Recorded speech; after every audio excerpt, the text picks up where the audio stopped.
All right, folks, we are live. Welcome to a very impromptu episode of the Counter Media Podcast. Excited to be on here.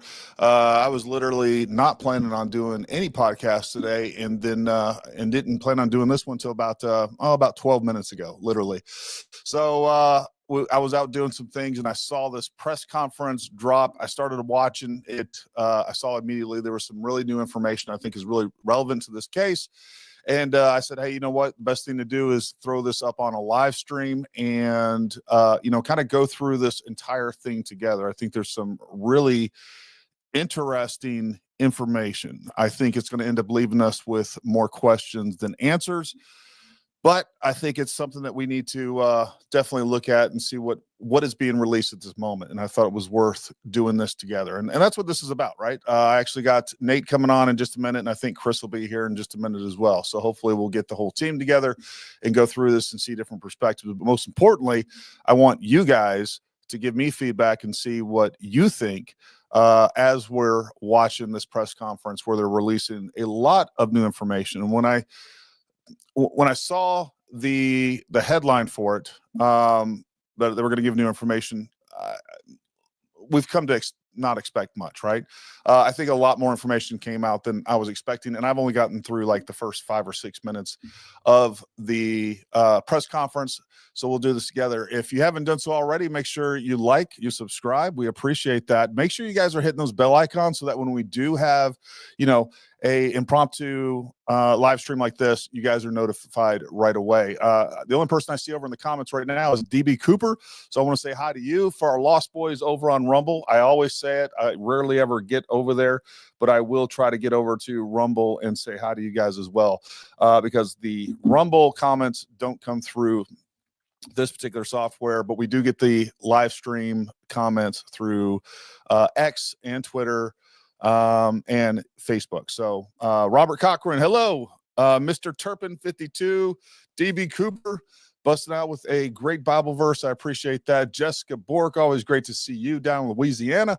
Dave and KC, Bob Jones, and anybody else that is signing in. I'm just giving a few minutes before we jump into this. I like how this is starting already. We got purple concert.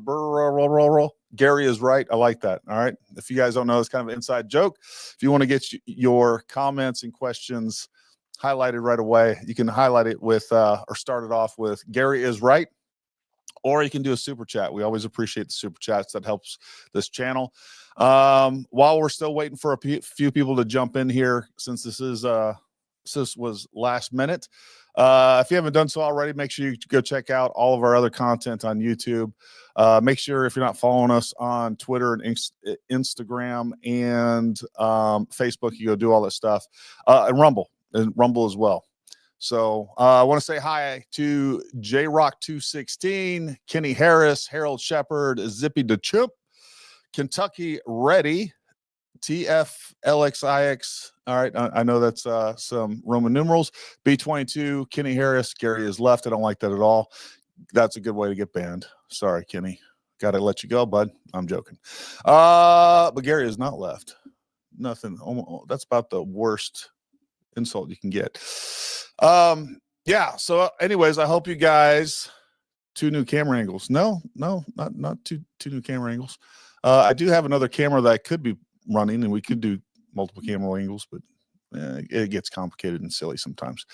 All right. So here's what I'm going to do now is we're going to throw this up here, and I will, we're going to play this. We're going to see this new information that has come about here, and I'm just going to go ahead and hit play on this, and we will big screen it so that everybody's seeing it. Okay. Good afternoon, everybody. My name is Kevin McMahill, and I'm the sheriff of the Las Vegas Metropolitan Police Department. We are here this afternoon to provide some significant updates to the vehicle-borne improvised explosive device and suicide at the Trump Hotel.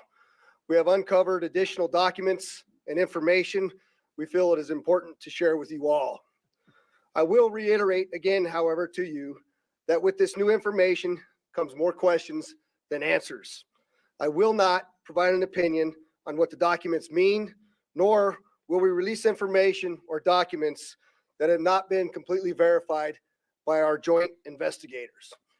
As I said, the joint investigation, again, being conducted by LVMPD, the FBI, and the ATF, and we've been working this thing around the clock since it happened. In regards to some of the developments, I want to talk to you just a little bit about the fact that on the cell phone of our suspect, we discovered a much larger 6-page, what we're describing as a manifesto. This is in addition to the previously released 2 letters and the email that was sent to the mentioned podcast host. On this particular 6-page document, there is material that we still have not been able to work completely through with our federal partners and the Department of Defense, and some of that material may be classified. So we will not be releasing that document yet in its entirety. You will see some excerpts from that document here in just a few moments. New evidence has also emerged that this death was a suicide and that a VBID or a car bomb was used in the incident. We'll talk a little bit about that. Of particular note, we also have clear evidence in this case now that the suspect used ChatGPT, artificial intelligence, to help plan his attack. I'd also like to note that in these documents, you will see that the suspect believed he was being followed all the way from Colorado. And I want to make it clear that our suspect in this case has never had a criminal history, nor was he on the radar of the FBI or the LVMPD prior to this bombing. For some of the significant updates, I'm going to turn this over to Assistant Sheriff Dory Corrin to go through those processes. Dory? It's time to stop relying on Band-Aids to your muscle tightness, stiff joints, and recurring injuries. Tightness. Foam rolling, We're going to stretching. skip this. All right, good afternoon. I'm Assistant Sheriff Dory Corrin with the Las Vegas Metropolitan Police Department. I oversee our Homeland Security and Investigative Services Group. As I mentioned last time, that includes our counterterrorism unit, which is one of the key elements working this case. As the sheriff pointed out, we have a few developments, one on the video analysis and the video evidence that we've recovered, the other is on the physical evidence that we recovered from the vehicle, and finally the digital forensics. So I'll begin with the video analysis. We now have video footage that we're able to confirm that the suspect did prepare and stage for his planned attack.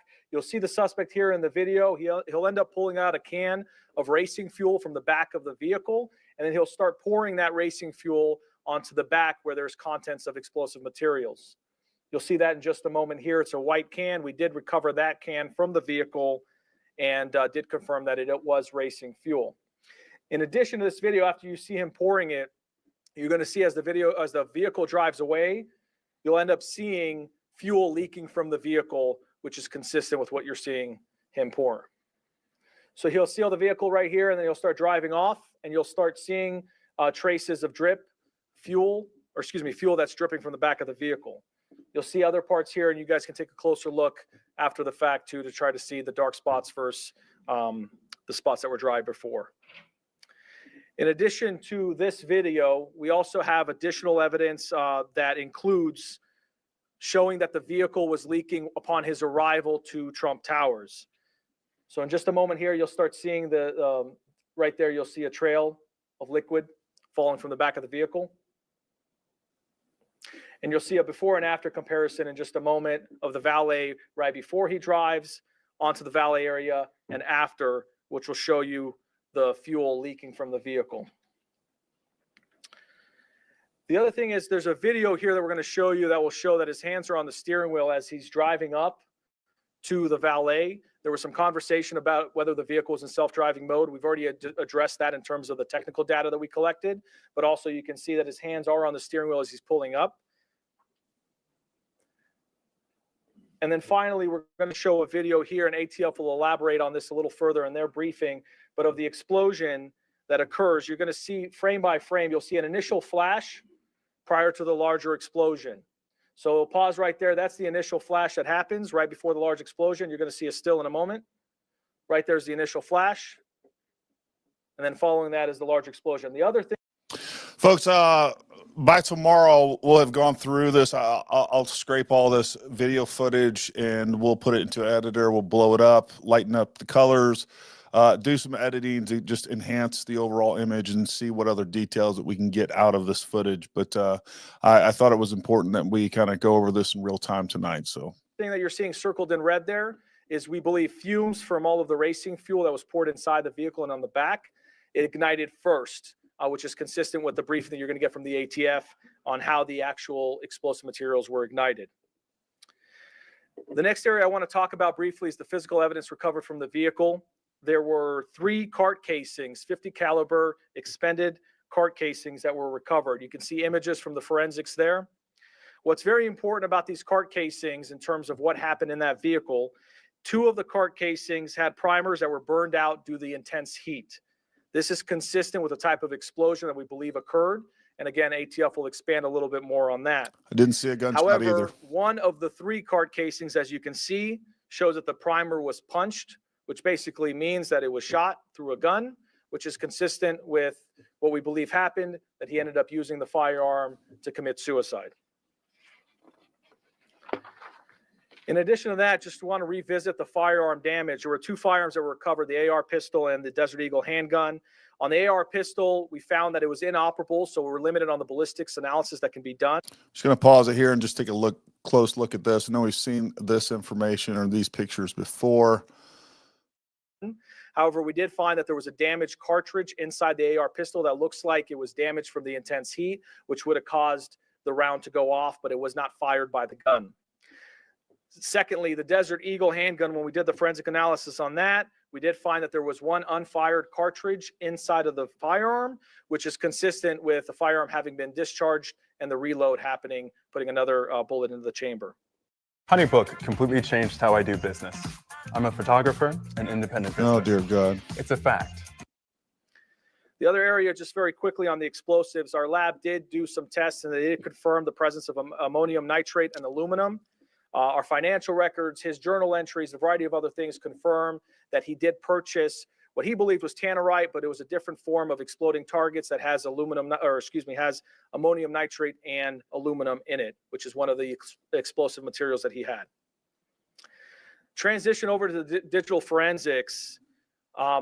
We had briefly mentioned that there was a note in his phone that was titled surveillance log or surveil log, and it was more of a journal of activities. It did point out people he thought were following him at various instances. We will work on trying to get as much of that information out as possible, but just so you can kind of have an idea here, there's kind of a little bit of a summary. So for example, on December 27th, you can see he talks about purchasing the firearms, in particular the Desert Eagle and the AR pistol. On December 28th, the following day. I just want to, we'll read through this real quick. It says 27 December, one stop was a gun shop where I submitted a background clearance for a 50 AE Desert Eagle and a 7.62 AR pistol brace. 28 December, my Turo dropped off the Cybertruck at 1400 and trained me up on it. I took an immediate trip to redacted identified business to get some bags and tannerite and was followed there into the store and back home. 29 December, I did go to whatever business it was and picked up some camping gear and a bunch of white gas. 30 December, I got on my way to Albuquerque and had some previous vehicles and possibly another, and had the same previous vehicles and possibly another follow me all the way there. Pretty obvious. I picked up some fireworks and picked up a massive Airbnb in the rich suburbs just as a fuck you to my surveillance.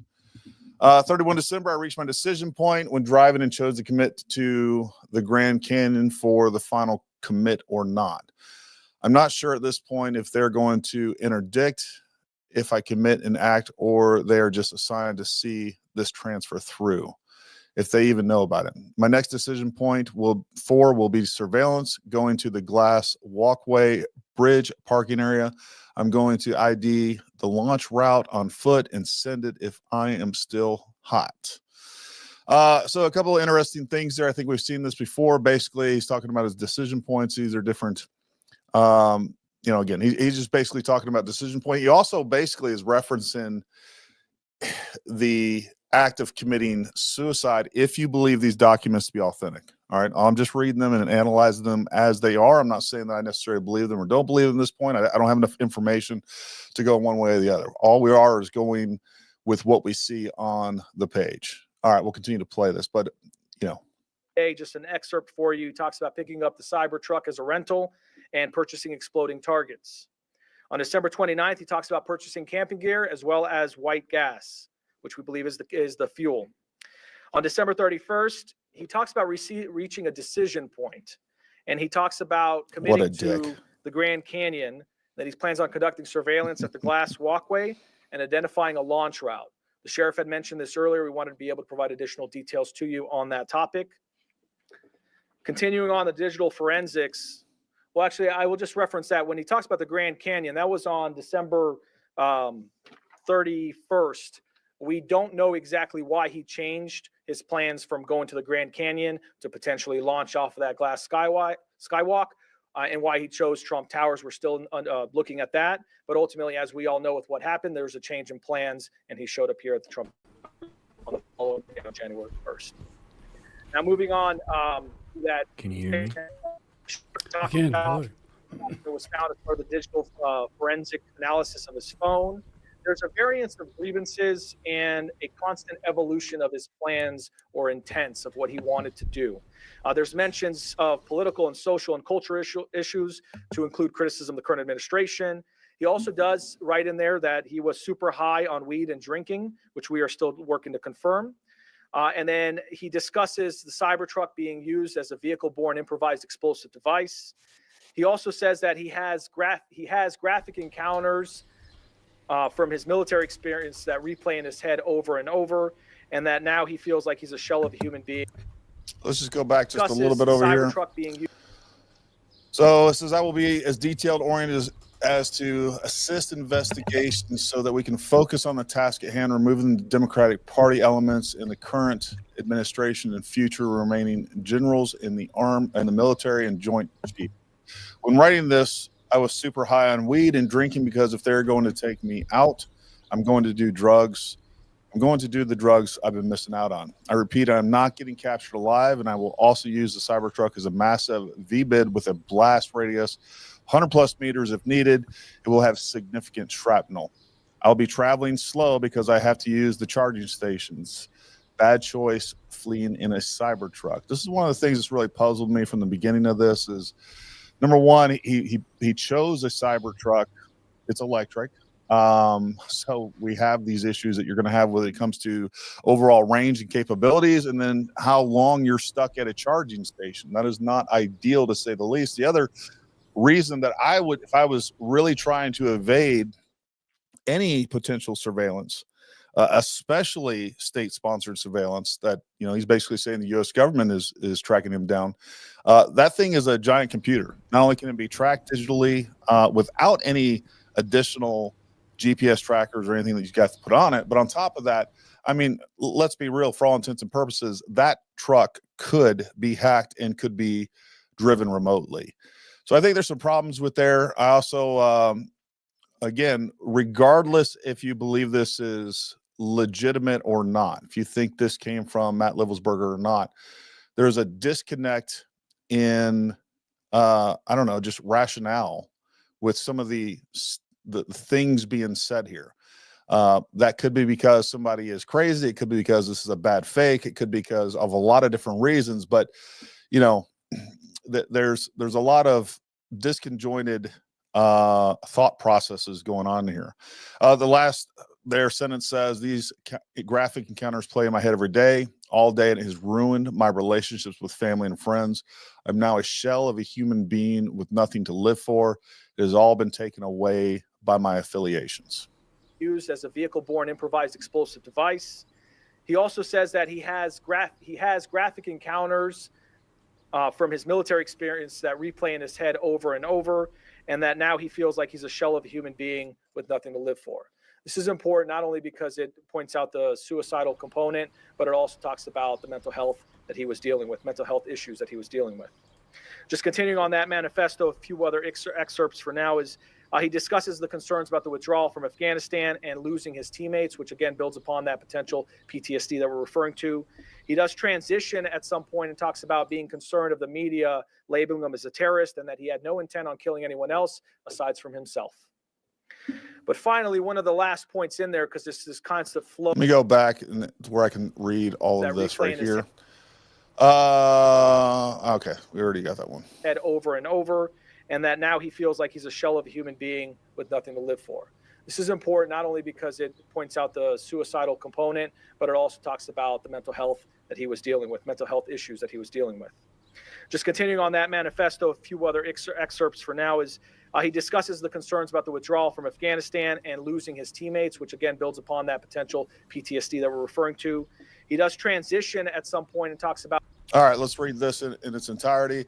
There was not a time during my 2 years in Afghanistan where I had a clear understanding or rational feeling in my heart of why my brothers were fighting and dying. We failed in the credibility of military, and political leadership was shredded when no one was held accountable.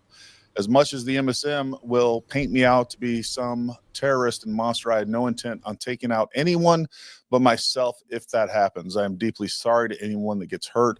I served my country for my entire adult life, and I got caught up in some craziness and have outrun my headlights. I am going to make this as public as possible. I'm headed for the canyon, and people are going to see me going down fighting. Send it. Fitting, because everyone is looking for drones and UFOs, and I'm loaded up on boom and fireworks for New Year's. Being concerned of the media labeling him as a terrorist, and that he had no intent on killing anyone else aside from himself. But finally, one of the last points in there, because this is constant flow back and forth of different thoughts, he does talk about his intent to make this as public as possible, and that he is loaded up on boom in quotations and fireworks for New Year's. Moving on to another part of the digital forensics, the sheriff talked about how the suspect in this case used ChatGPT to plan out his attack. You're going to see a few of the entries that he posted. This is chronological by date, but he basically starts using ChatGPT, which is a generative AI, to be able to get information on how to conduct this particular plot. So ultimately, you'll see that he looks at trying to figure out the amount of explosives needed in order to conduct the explosion he was looking to cause. He also talks about, in the next set of questions, you'll see he's trying to figure out where to buy fireworks and how much of it to buy. He looks at the equivalence of those fireworks and how they compare to TNT and other types of explosive material. On this next set of questions, there's a focus on the velocity of the firearm, of the bullet fired from the firearm, and determining whether that would ignite the explosives. This is an important component, as you'll see when the ATF talks about the amount of explosives that he had and how they exploded, and a lot of those actually not detonating. Ultimately, that has to do with the research on ChatGPT, determining that he needed at least 2,000 feet per second velocity on the firearm in order to be able to actually cause a full detonation of all the explosives he had. And then finally, on the last one, he talks about this more about the amount of material he needs, and also interest in how to buy a phone without providing any personal identifying information. And then finally here, just on the last piece on the digital forensics, we talked a little bit about the data recovered from the Tesla.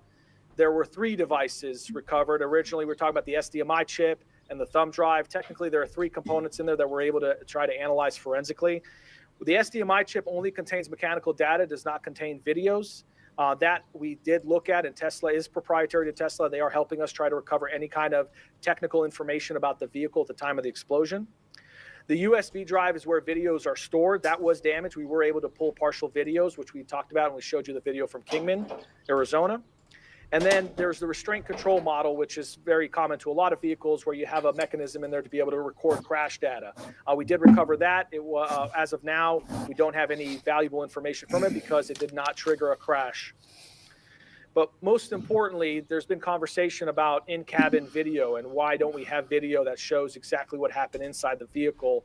As described to us from Tesla, the in-cabin video only records when you're in full self-driving mode, and it does not save that data. So it actually is just a live recording that basically happens to alarm the driver if they're falling asleep or something like that while it's in full self-driving mode. We know through the forensic analysis and through the work with Tesla that the vehicle was not in self-driving mode, so this feature would not have been activated, which is why we don't have video footage of the in-cabin activity. With that said, I'd like to transition to... All right, I don't want to get too far behind on the comments. I know many folks are commenting, and by the way, I also want to bring in, we got Chris, and what happened? I don't know what happened to Nate, but Chris joined us from the future in Australia, and I want to go through some of these comments before we play the rest of this. was it confirmed that he was under surveillance before the Trump Tower incident? As far as I have seen so far, everything they have said that he was not under surveillance. Nobody's admitted that he was under surveillance. So, Chris, yeah, even at the start of that. Yeah. No, even at the start of that presser that I've just seen the start of, he said, the guy speaking said, even though he wrote in his documents that he thought he was getting followed from Colorado, he said we were not. Nobody was. I'm pretty sure that's what they said. Well, so okay. Again, what we know, or what they're saying specifically, is what they could possibly know, and that is that the FBI nor the Las Vegas Metro Police Department had them under surveillance, and that he was under any sort of radar. So that does not exclude any other agency, whether they know it or not. I'm just saying, I just find it odd that they didn't say any law enforcement whatsoever. They specifically said the FBI in Las Vegas. Isn't that what they said, Chris? Or did they say any law enforcement? I can't remember exactly. Regardless, and you guys have to determine whether you believe that or not. So there's that. He knew enough about World War III that's starting this year, and they silenced him. I'm not so clarify that, Jim. I think look, I would know. I know what information a long tabber, a SF guy, would have access to. And some of the stuff that people are suggesting that he had access to, and really some of the stuff that even these emails suggest that he potentially had access to, I don't think he would. Matter of fact, I know he would not. Not anything other than rumors and things that we would hear on the internet. He would not have additional information. That's just a fact. Yeah, I just went back and had a listen. The guy did say he was not on the radar of the FBI or the Las Vegas police. Yeah. And that's what I thought he said, and I thought that was weird. Why not say any law enforcement that we know of or anything else? Now, is he, there's lots of other investigatory bodies that he could be on the radar for, and other government agencies that could be conducting surveillance on him for one reason or another. So take that for what it is. We'll bring back Nate. Nate, you finally made it. I don't know what was going on over there. So can you hear me okay? Yep, we can. We can. Hello, I had a mate. catastrophic failure. Everything didn't work. So are these facts, or are we being fed what they want us to believe? We're going over what's here, and you guys got to determine what you believe. At the end of this, I'll tell you what I kind of think at this point, or even though we haven't even gotten through all the information at the end of this, I'll give you what I think is going on. You guys tell me if I'm full of shit, or you think differently than I do, and all those answers are okay as far as I'm concerned. Yeah, this is completely inexplicable to me to this day. Go ahead, Chris. What were you going to say? Yeah, just on that, if you want to share my screen, I quickly did a screen grab of the footage of the muzzle flash. I don't have sort of go through. Chris. Oh, sorry, my bad. Pretty sure I had it, but obviously not. I should have it now. I don't see it. I'm not seeing it. Oh, it's not letting me doing it. Maybe I'll come back to that one. Okay. But I was just trying to look at that muzzle flash, because the previous video they showed of that, we couldn't see the muzzle flash. We must have seen a lower frame rate video, because I went and checked after seeing this press conference. Yes. I went and checked the footage from the other day, and there was no muzzle flash there. But now in this one there is. So I suppose that can be explained by them using a better frame There's rate. something there. I don't even know that's muzzle flash. We see something. It doesn't look like that it's directed at him. I mean, how do you hold the gun out like this, facing him, and Yeah, if it's intraoral, okay, if he shot himself in the mouth, where I saw that muzzle flash, we can go back and look at it, and we'll do a deeper analysis and throw this into a video editor and slow things down and brighten things up and all those things. So maybe we can get a higher fidelity of information in general. But what I saw was almost like a muzzle flash, almost looked like it was pointing to the floor. Did you guys see something different? Isn't that what it kind of looked like? No, I know what Chris is talking about. It was the sheriff paused it, or the ATF or whatever. I'll go back to it. Right now we're at 1311. Remind me of that. We'll go back to what they were saying was muzzle it's flash. about 5 minutes. 5 minutes in.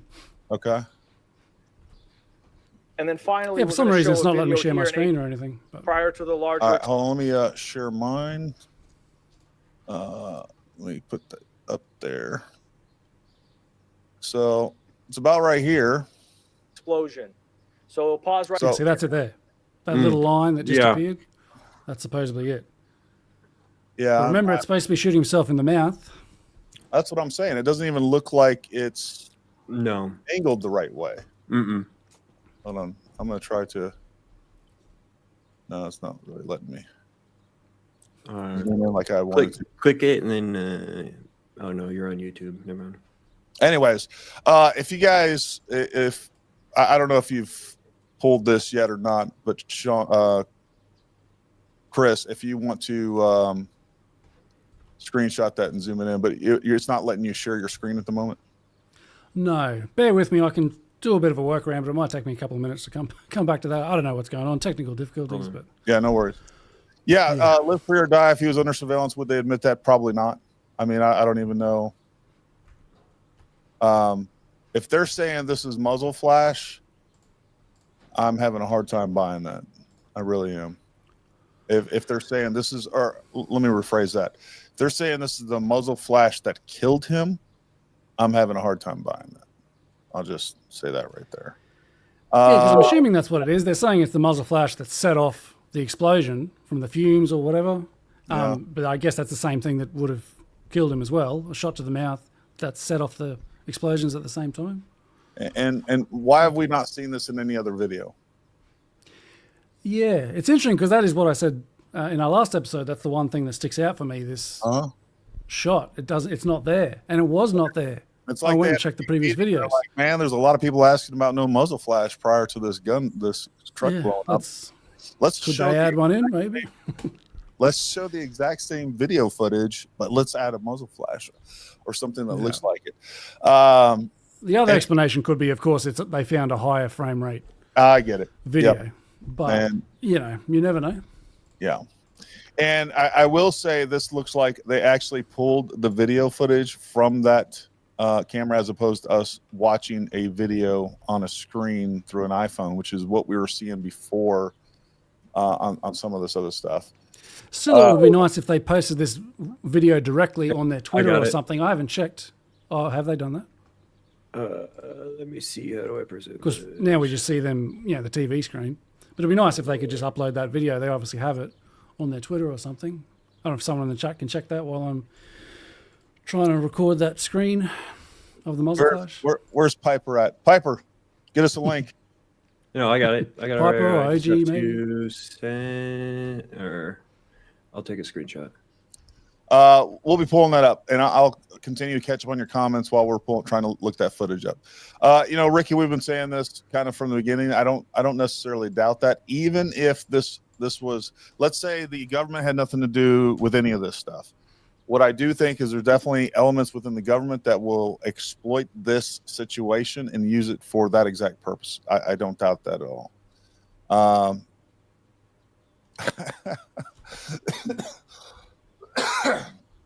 We need to send, I don't know if he's being funny, meaning we're going to send law enforcement a running list of things that we can't square so they can get them squared up in post-production. But yeah. Well, that might have been what we did. We told them that the muzzle flash doesn't seem to be there, and they've squared it up. Yeah, Dave, I don't think we have answers to either one of those. The Cybertruck, look, I can buy that if you're suicidal and you're suicidal, and you just like the Cybertruck.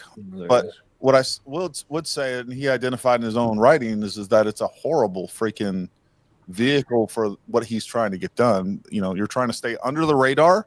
It's pretty easy to spot like if I'm doing surveillance, I want somebody, and I used to teach surveillance for the U.S. government, surveillance and surveillance detection. Look, if I'm doing physical surveillance on somebody, I want them in a Cybertruck because I can spot that thing from a million miles away. I can follow you from the front, from the rear. It's easy to do handoffs to other surveillance elements, like it is the easiest. It is the worst possible vehicle that you can pick to if you're worried about surveillance. So there's that. When it comes to digital surveillance, again, I've already said that this thing can easily be hacked. Essentially, not only can it be digitally tracked with its own native equipment, but on top of that, I mean, really a state-sponsored level element could control this vehicle remotely. There's no doubt about that. Gary, could you post me your email? I can send you the video as a workaround. Sure. Yeah, it's just, throw it to Gary@ParamountTactical.com. All right, will do. Or you can send it in the group chat. I don't think it allows you to send videos, does it? Oh, no, not the videos. I thought you were sending me a link. That's fine. No, just the video. Yeah, give me a sec. I think this group on here can all agree we stick with facts and not conjecture. Yeah, I mean, that's what we're doing, right?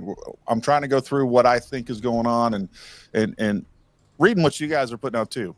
You can't help but have some conjecture in here, but I think it's what I don't want to do. What I'm not here to do is convince you guys of a certain narrative, whether I believe it or not. Like if I believe one thing, what I'm not here to do is convince you of that one thing. I'll tell you what I think. We'll share the facts as we see them, but I'm not here to convince you or sell you on a certain narrative. That's what I want to stay away from. I don't think he'd need ChatGPT to tell him how to do this either. So many things don't add up. I don't know what part of that. Look, ChatGPT, it's not that you don't have like the knowledge of how to do these things, but if you're looking for a civilian alternative, one of the things he brought up that I would look up for if I wanted 200 pounds of explosives or a certain yield, an explosive yield, the easy button would be for me to look up to check that ChatGPT. Yeah, in the military, I know I can use X amount of C4 or X amount of other det cord and things like that I would have access to. But if I'm looking for that civilian alternative, an HME, homemade explosives, all right, I can use ChatGPT to give me hints and just a cheat codes to find that stuff online. And what I saw from what he was asking, again, it's just quick and easy. Like it's like saying, hey, I don't think he'd need to use GPS to navigate from, Colorado to Las Vegas. Well, he probably didn't have to use, the GPS to do that or nav system to do that, but it's easier to do. And regardless if you're a Green Beret and have that, if you can cheat, you're going to. Yeah, check your email. I sent the video. Maybe you can go frame by frame. Don't also ever send a zoomed. You're not the boss. Well, it's for the greater good of the people. All right, let me download. Just put your pride aside for a second. Just bring it up for the good of mankind. He's still butthurt about the earlier. What am I butthurt about? Yeah, we found this video about an hour or two before Gary did. I was sleeping, and I was. Okay, then you know what? You are forgiven because I watched the other podcast. I don't need you to forgive me. And I know that you are having problems sleeping, so it's okay. Me too. I actually fell asleep during a Joe Rogan podcast that I was watching. All right, so I am downloading that video. Dang it. The only problem is, let me see. Yep. All right. So we'll stop screen sharing this, and I will screen share this video file that is in my downloads. All right. And I just added the zoomed in screenshot of the muzzle flash under that one. So yeah, hopefully you can go frame by frame because there's actually quite a few frames of the muzzle flash there. I count about 5 or 6 or something. I was hoping you're going to zoom in more. Well, that's what the screenshot is. I can't really zoom in on the video just yet, but I did send the screenshot that zoomed in. Okay.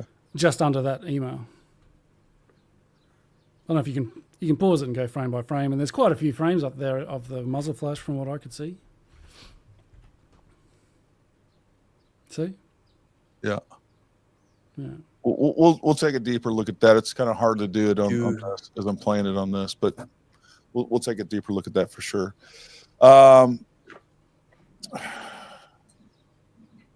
let's see. I don't know if you want to see this zoomed in picture. It's, I don't know, basically the same thing, but a little bit bigger. Give us the answers. Why are you not giving us the answers? I'm still processing, but I'll get back to you. Give me about 60 minutes, and then I'll have all the answers. All right, let's see what else they have to say in this press conference. We'll start back at like 13:11. I will. Before you do, I don't know if it's worth. I'll just quickly, just of a recap of what we.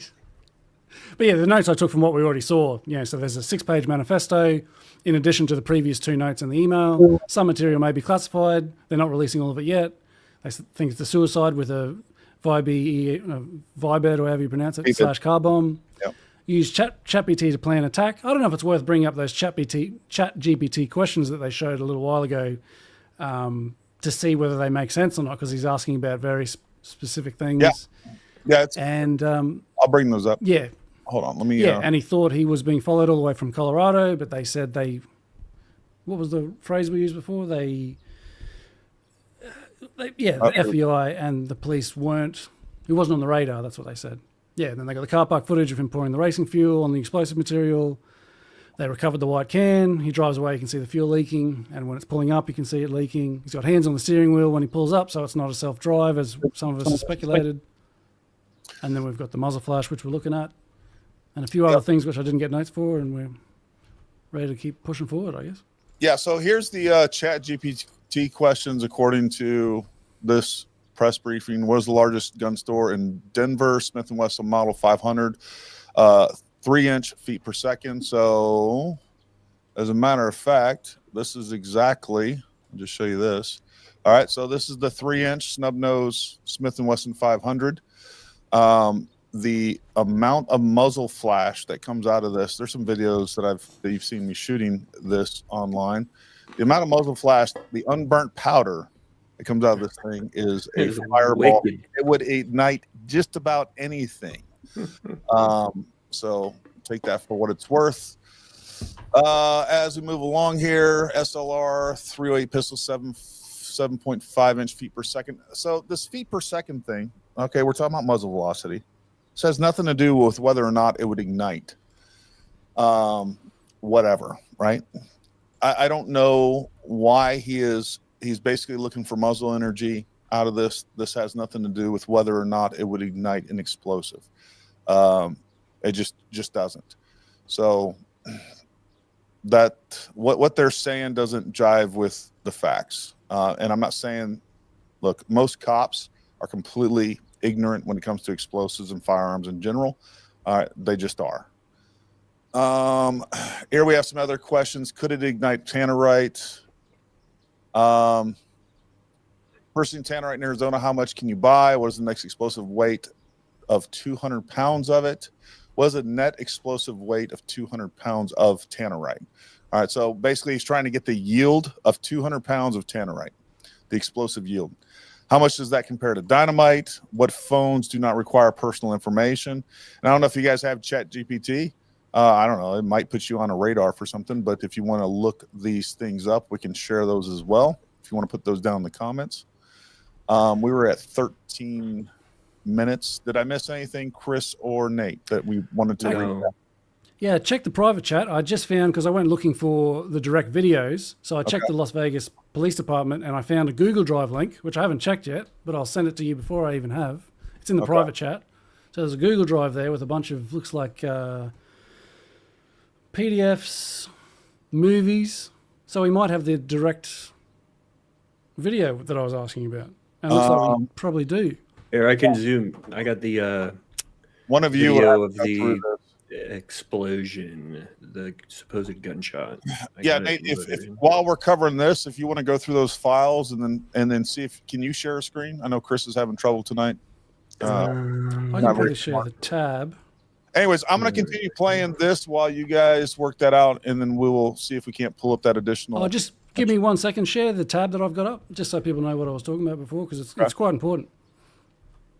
Share the tab. Does it work? Yep. This one. So this was linked to by the Las Vegas Police Department. So we've got PDFs of all this. There's quite a bit here. We got Piper over there. And Piper, videos, direct videos. And I'm just going to add you to stage, Piper. Yeah, I'm here. Oh, look at you. You got voice and everything. Hello. Moly. I don't even know what to do with myself. All right. So Piper's on here too. So you guys, while I'm playing the rest Ladies and gentlemen, center stage. if you guys will kind of scrub through that footage and then we'll pull up what you guys think are relevant as we're doing that. So let me finish playing this and then we'll pull up that additional footage. I'd like to transition to our partners. Both the FBI and ATF have been instrumental, and as the sheriff pointed out, it's been a collaborative effort that also expands to a variety of other partners who have helped us along the way. I'll turn it over to ATF Assistant Special Agent Kenny Cooper to go into the explosives. Oh, here we go. We're about to be dazzled with some brilliance right here. ATF. This strange new device generates almost cost-free electricity on demand. So before you look at expensive energy solutions like solar, without ads and without the chiron, but you know. Just shut up. No, you didn't. A bit of a spoiler. In Las Vegas, they say, I'm an assistant special agent in charge. yeah, ATF assessment of a 60-pound pyrotechnic explosion triggered by fuel air ignition. So that's probably what we're going to hear. Sorry. ATF in this investigation is to provide an assessment of the design, construction, and the effects of this explosive event. Our preliminary assessment includes the following. You got your banner, Gary? An explosion did occur with up to ATF 60 banner? plus pounds of pyrotechnic material.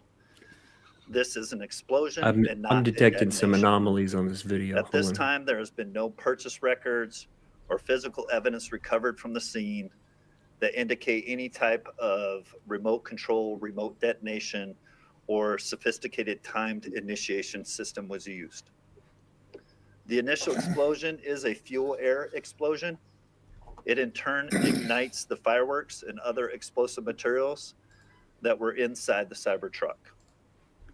The evidence supports and suggests a large portion of almost 20 gallons of fuel were poured over the fireworks and the explosive materials that were inside the cargo compartments of the Cybertruck. Could you just To pause it date, quickly, Gary? Our national response Could you- team experts have Could been you able maybe to calculate put that a minimum- link that I put in the private chat in the YouTube chat? No. So we can have the people. It won't. No, I'm wait, not joking on this. It won't post links, hyperlinks in the chat for whatever Okay, reason. well, people in the chat, if you want to go to Twitter at LVMPD. Usually it won't allow me to post it. Well, let's give it a try. Usually goes away. Yeah. Let me slide all the way People down. listening, if that doesn't work, go to Twitter at LVMPD. It's like right at the top there, there's a link to a Google Drive. So you can go through all those videos and PDFs and other stuff.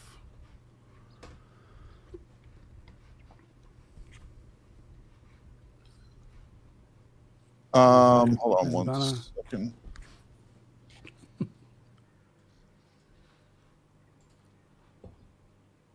Minimum net explosive weight of 60.2 pounds of explosive material. This material is a combination of exploding targets, smokeless powder, consumer fireworks, and other aerial shells. This explosion was enhanced by Coleman Fuel, VP Racing Fuel, MSR Super Fuel, and 70 pounds of Eagle Magnum lead shot, essentially bird shot. The estimated 60.2 pounds of explosive weight is a minimum amount of purchase based on purchase records and the residue that remained from the event. That true total could be much higher. In fact, we still have investigative leads as far as the purchase material that once we have those calculations will change. The initiating flame to these explosives could have been from several possible sources and cannot be confirmed or eliminated at this point of this investigation. Due to the near simultaneous fatal gunshot, fatal gunshot, and device initiation, it is possible that the muzzle flash alone was an initiation source to the fuel air explosion. You just pause again real quick. Yeah. I'm looking through those videos. It doesn't look like we have an original video that shows the muzzle flash because they've showed the videos before that didn't show them. They show this one now, but it looks like, and it's titled Explosion Slow. So they've used some effect on it to slow it down, which is fine, but they should be able to show us the full speed one, and we should be able to see the muzzle flash on that without them slowing it down. You know how I commented that the muzzle flash, there's like 5 or 6 frames on it, which I thought was weird, but that's sort of due to them slowing it down, and we're seeing a slowed down version. But it doesn't seem we have just the original version that we can just see the raw file with that muzzle flash, which may not, they might have it, they just haven't showed it to us or whatever, but I just thought that might be worth mentioning. Yeah. I mean, if it was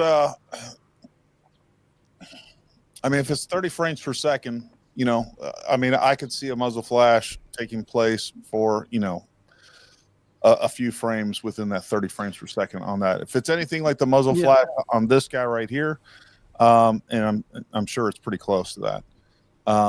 That would be significant. Yeah, we should see maybe 1 frame or 2. The orientation or the position of what they're saying is the muzzle flash for that. That doesn't look right to me at all. But again, it is really hard to see. We're looking through the glare of the window and all those other things that we're dealing with. So, because didn't they say he shot himself in the mouth, exited out the left? Yeah. Because it does. We were commenting that he sort of turned from the right to the left. So as a possible, I'm not sure how that would work. He's right-handed. Because it would make more sense that he turned to the left and shot himself in the temple, but no. But the muzzle flash doesn't line up with that either. So I'm not sure. But yeah. So I mean, even if he was turned to his right, which is kind of what it looks like initially, right? So it looks like he is turned this way, looking that way, and at some point right before the explosion goes off, it looks like he's turning slightly to his left, to his about 10 o'clock or so. So if he was actually looking this way, shot himself this way, came out the left side of his head, it would be more near that window. It would be angled more toward that window than if he was looking this way and then it went up this way. So again, I don't know, man. The whole thing is just, it gets dumber. That's what it feels like. It just gets dumber every single time we have something new. All right, let's play through this and then see what other information we can get. Be ruled out and could include something as simple as the suspect lighting a flame source just prior to pulling the trigger of the semi-automatic pistol. Also, there's remnants and evidence that there was hobby fuse strung, I'm not sure which one, basically with from the the muzzle front flash of or before. the compartment to the rear. CHF, they don't know anything. That hobby fuse would, the way that we found it, could absolutely be an ignition source to the fuel air explosion. Take a right hand, shake it out. How many people here want to learn faster? How many people want to remember more? Shut up. And the third possibility that we're not ruling out, and we're not we have Asian. to continue to work with Tesla in the forensic download of the information from the vehicle, is a potential of an electrical short within the vehicle. And that electrical short could result in the ignition of the flammable vapors. This was kind of covered really well before, but just to draw, I just sent you a file and zoomed in on the that video evidence. If you can go to like the very first frame, you just had right there.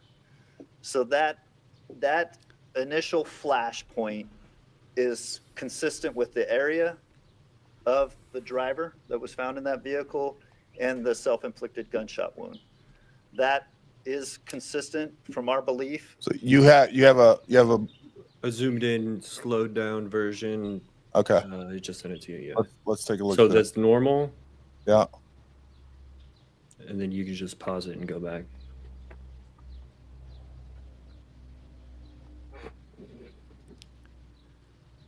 Like, I don't know what I'm looking at right there. And when I was editing this just to slow it down, I've ever seen. There's light on the hood and the windshield from above that's moving, which doesn't make any sense. If you just like pan through it, go back and forth, you can see that. I don't know. You're talking about that light up there? Yeah. On the windshield. And is this just a screen recording of the video that? No, I got the video file off of the drive. Isn't that the one that's the slowed down one with the, it's got the multiple? I know what so you see that the reflection on the windshield, and it's moving. Mm-hmm. The reason it's moving is we now have compressed gas. That whole windshield just pressed outward. So that's why the reflection on the windshield moved. But look, man, like this, whatever that is, that doesn't look like muzzle flash. It doesn't look like it's pointed toward his mouth. You can see his, I don't know how to press pause on this apparently, but you can see the outline of his head right here. It doesn't look like it's pressed to his mouth. That doesn't look like muzzle flash. It doesn't look like any of that. And like when the explosion goes off, his head moves to the left. Yeah. I have no idea what this would be. Yeah, because he's still looking over to the right at the moment. And the next frame that we focused on, where you can sort of see him silhouetted against the flame, he's looking a bit more to the left. And if he shot himself with that 50 AE, at this point, we would see some sort of, we'd see something over here or up here. We'd at least see some splatter. I believe we'd actually see a bullet. I think we would actually, I think, again, it's not going through his entire head. He's putting that into a hollow portion of his mouth, and it's going through a 50 caliber bullet is going through a very minimal portion of bone and tissue. And his whole head would be exploded right now. Like I'm not seeing anything that indicates to me an actual gunshot wound. I guess they're trying sense to me.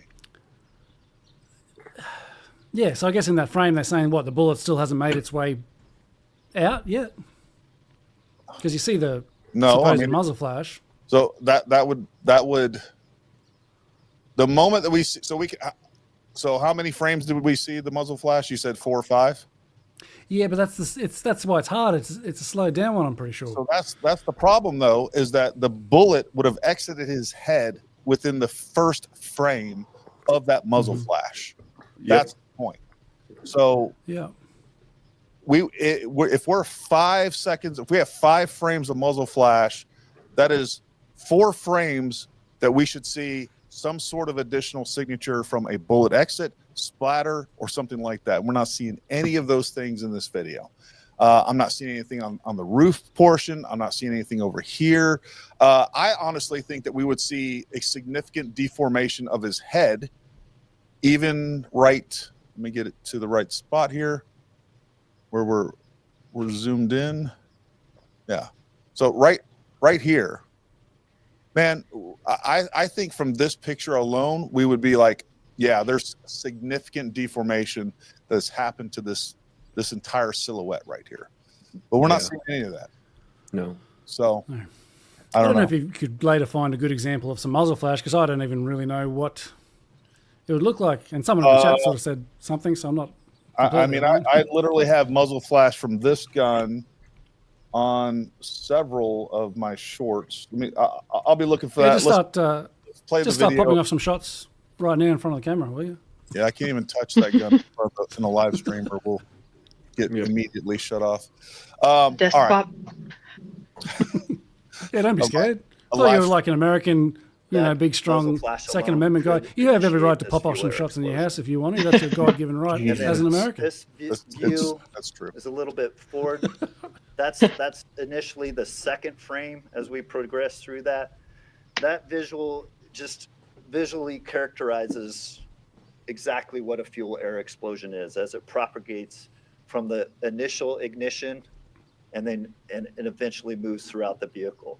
The flame there on the seam of the door just further verifies that fluid was poured throughout that vehicle and is dripping from that vehicle as he rolls up, and that vapors from that is all starting to ignite. Even though this goes fast as it's played through,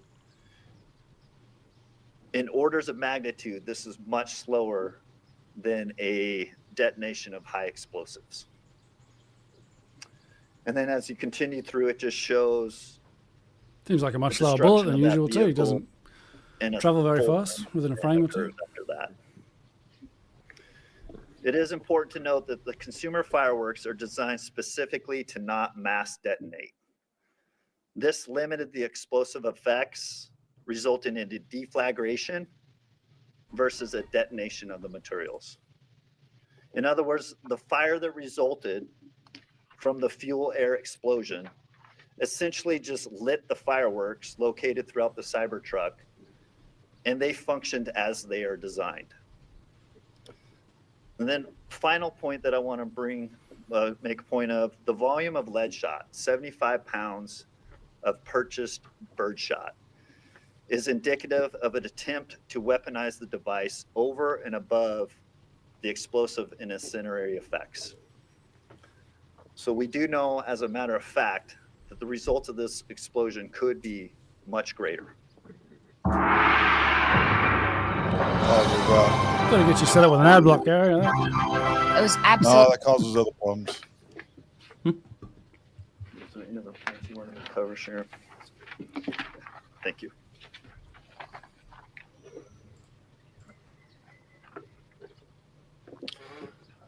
So obviously, with a lot of new information, you can tell that this investigation is far from over. I will tell you that we still have an outstanding laptop, another mobile phone, and a smartwatch that we still need to get into and recover information from. We will continue to work towards that end. My public information office will be releasing a link to at least the ChatGPT information and some of the information that we released out here today. I would like to just pause for a moment and take a chance to thank the tireless efforts of all of the detectives, the agents, federal and local, for the work that they've done on this. They haven't rested for a day. We brought resources in from all around the country to get us to where we're at. They've just been remarkable, and I want to publicly acknowledge them. There remains much to investigate and to analyze about this incident so that we can, number one, learn from it, but number two, continue to keep our community safe. With that, I'll take a few questions. If you please don't mind identifying yourself and who you're with. David. Thank you for taking my question. David Charnes, KLAS TV. You guys have been careful not to talk about how he built what he built. Is it concerning that he was able to use ChatGPT to ask and get an answer and be successful? So the question is this could be a is concern. it concerning to us that he was able to use ChatGPT? Did they restrict AI, maybe? An answer on how to build some of what he did. I would answer that question by telling you that we knew that AI was going to change the game at some point or another in really all of our lives. And certainly, I think this is the first incidents that I'm aware of on U.S. soil where ChatGPT is utilized to help an individual build a particular device, to learn information all across the country as they're moving forward. And so absolutely, it's a concerning moment for us, but it's also goes back to my last point that it's instructive to us, right? It's instructive to us across this great country of ours to share with other law enforcement and other entities about what it is that we know and how it is that we know it, which is exactly why I'm going back to releasing the information. When we know that we're not going to compromise sources and methods of the way information is obtained, we have been leaning forward in releasing every single document that we possibly can, and we will do that as long as it doesn't endanger anybody's lives moving forward. So we'll continue to do that. But look, I don't think anything super crazy is going to come out of these questions. So I think what's more important is to prioritize your questions. I think those are more important that we can go through, and then we'll continue to play through that and probably do another podcast. Maybe not tomorrow because I already have one scheduled, which, by the way, folks, we got a great podcast for you just tomorrow about health and wellness, about how the FDA is trying to kill you. Without a doubt, the food that we have in America is destroying our health, our wellness. They want you fat, sick, addicted, and tired. That's what our government wants, and that's what they're doing to our food. So we'll be talking about that tomorrow on the Dangerous Liberty podcast at 7 p.m. tomorrow. So definitely come check that out. So from William Runner's perspective is like, he's like, hey, this guy killed himself. That's a fact. I know many people disagree with that. Let's start with, why would he need to use ChatGPT for those questions? A lot of those questions would come from labels on the gear and or from overseas experience. No, that's not true. All right, so what you're not going to find on a label is the equivalent. If I want to know what 100 pounds of tannerite, the equivalent of, to dynamite. If I want to know the net explosive yield, I'm going to have to find some sort of, I'm going to have to Google that information. All right. I have lots of, again, former SF guy too. All right. I was a Green Beret as well. Plenty of experience on explosives, plenty of cross training, done all the things. But it doesn't mean that you know all this stuff or have all of this stuff memorized at all times. That's just a fact. Like, you can't remember all the shit that you have to know. And then when you're talking about again, civilian equivalences, if I'm trying to make a homemade explosive that has the same yield as a pound of C4 or whatever it is, I'm gonna probably have to look those up. Or the easiest thing to do would be to look those up using ChatGPT or some other search engine, right? I just got a video. I just looked for Desert Eagle muzzle flash. I shared it on my tab. Maybe we can play it and you can comment. Absolutely. To see what we're supposed to be looking at. If you see these, I will do the same thing. I have them on my phone somewhere. I just can't find it right now. But I'll show you guys the muzzle flash of the Smith & Wesson 500, which is going to be similar especially at night when you really see how much muzzle flash is coming out of it. It's pretty crazy. But play this. Yeah.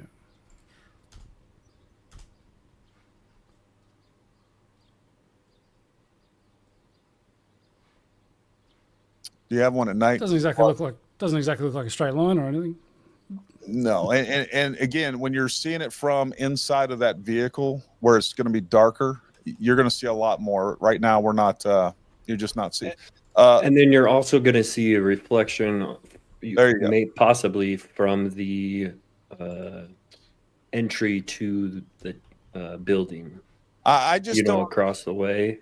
The only thing that would make sense to me, seeing the muzzle flash the way it is, let me put our screens back up here, is if he's holding a gun way out here. Yeah, that's what I was thinking. It is like, it's not in his mouth. It's like it's like a foot from his face, which I can't even grab a gun and hold it like I mean, I can't hold that long gun and point it at my face at the same time from here. Like, I guess over here maybe I could, but even then the gun's going that way. Like, I got to get the gun up this way. So seeing a muzzle flash from way back here, that doesn't make sense to me. If you can share my screen again just quickly, because on that point, I was thinking the same thing. I want to address this question real quick. He wasn't being tracked. There's no evidence of that. That's true. There's no evidence of that he was being tracked, but it doesn't mean that he wasn't. I'm just going to play the devil's advocate on all this. I'm going to play the devil's advocate on both sides of this. For those of you guys that think, hey, it's pretty simple, cut and dry, like, we're going to play the devil's advocate on that, and I want people to think a little outside the box. If you're stuck in the idea that this is some grand conspiracy, I'm going to challenge you guys on that as well. This is the fact.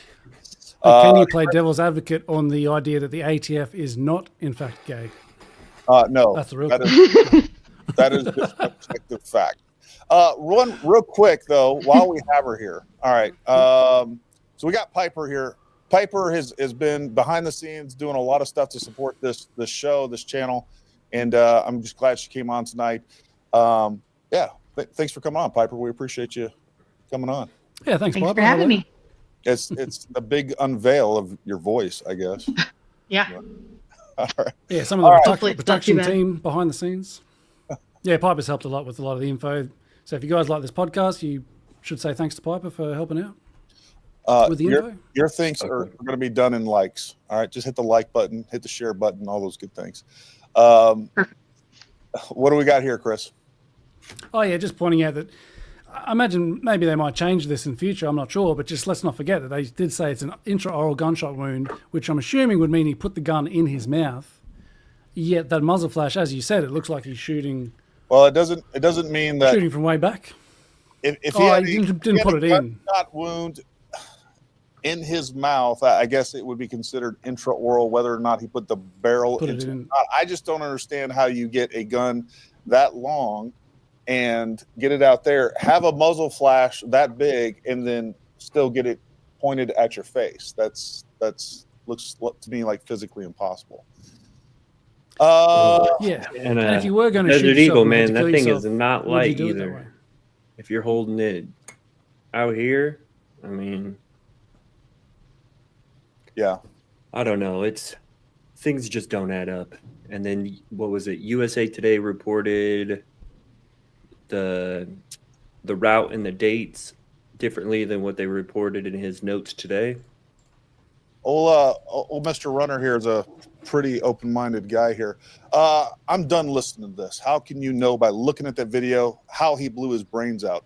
Well, Bill, what I know is that doesn't make sense. I know based on the information they give us that he has an intraoral gunshot wound, and then I see a freaking gun that's this long, all right? And then on top of that, we see a muzzle flash that's a foot long. So let me explain how muzzle flashes work. The furthest point of the muzzle flash is where the muzzle actually is. So if I got a gun where I have the muzzle flash this long from my face, and then a gun that is another 12 inches, that means I'm holding the effing gun out here. So it's pretty simple. I mean, it's just basic freaking, I don't know, logic.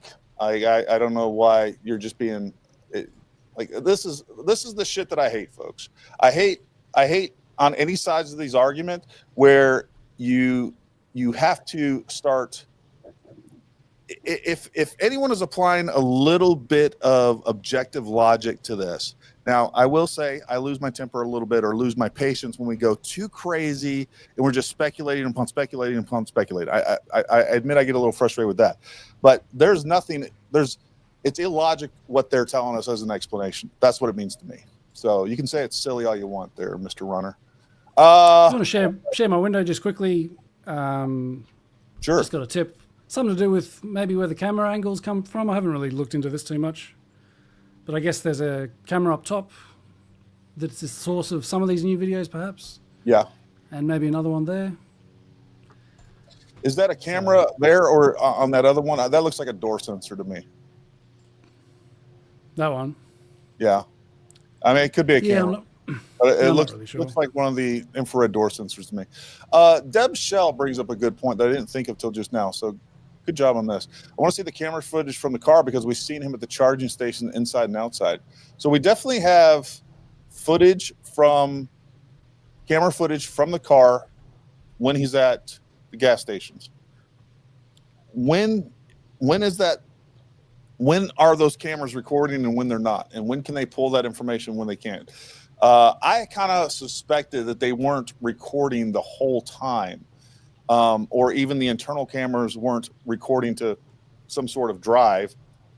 I mean, that would be a lot of data, and I just don't think. And those cameras aren't there to record. They're basically feeding the AI saying, hey, his eyes are diverting from the road or other safety features and things like that. I have like 6 cameras on my Ford truck out there. I can tell you for certain that those are not recording because I've removed one of those cameras. I know where they go to. There's no DVR that those are going to. So take that for what it is. And I think the roof camera there has been removed. I think I saw a picture of that somewhere. Yeah, I did see that. Yep, that was released. Jim, I think the evidence points the opposite of this. You said he was dead way before the explosion. We see him moving inside the vehicle at the moment of explosion, basically. So I don't know if you're alluding to the fact that that's not him. I know there's people that feel that way. If it's not him, then who is it? You sure that just didn't get blown off? Yeah, that probably I'm got not sure. It looks like it may have been blown off. I mean, there'd be no reason to pull it down. No. And I don't think that you would hope that Trump, knowing that they own the building, wouldn't withhold certain footage. Yeah, so he could have shot the tannerite. But there was only one round expended. And they're saying that he has a intraoral bullet wound as well. So it sounds like he got one shot off. Where did that shot go? And they're saying he shot himself with that. So look, with all the fumes that were in that vehicle, he had fuel dumped everywhere. I would think that he'd pass out before he even get there. There's some heavy fumes. Yeah, I mean, I don't know. I don't know if he had one of the other windows cracked. I don't know what the airflow is inside the vehicle. But there's a whole lot of things I don't know there. So, yeah. I mean, they said that there was one round, you know, still in the Desert Eagle. Doesn't necessarily mean that he fired one. He could have just loaded it. Who knows? Chris Scott says they heard us ask about the Flash and they pulled one from a Die Hard movie. That's there you go. Gary is right, but one thing to watch out for is that during the day, sometimes the shutter speed of the camera is a small fraction of the length of frames, so then a muzzle flash could be missed. So I like that. That's good information to know. Fair. Yeah. But I mean, apparently it hasn't been missed. But it's right? that they are stating that it is the muzzle flash. Yeah, and I'd want to know, and how much control do they have over the shutter from a surveillance camera up there? I don't know what their shutter speed is on that. Well, we have no idea what they could have or could not have done to this video footage. Yeah. As we've learned that they took all the body cams from the assassination attempt and took out the audio and did other things before they released them. So what's to say that they're not going to do it here? Yeah. So this is the problem. One of the problems that I have with that video to begin with is that we haven't seen that flash in any other footage.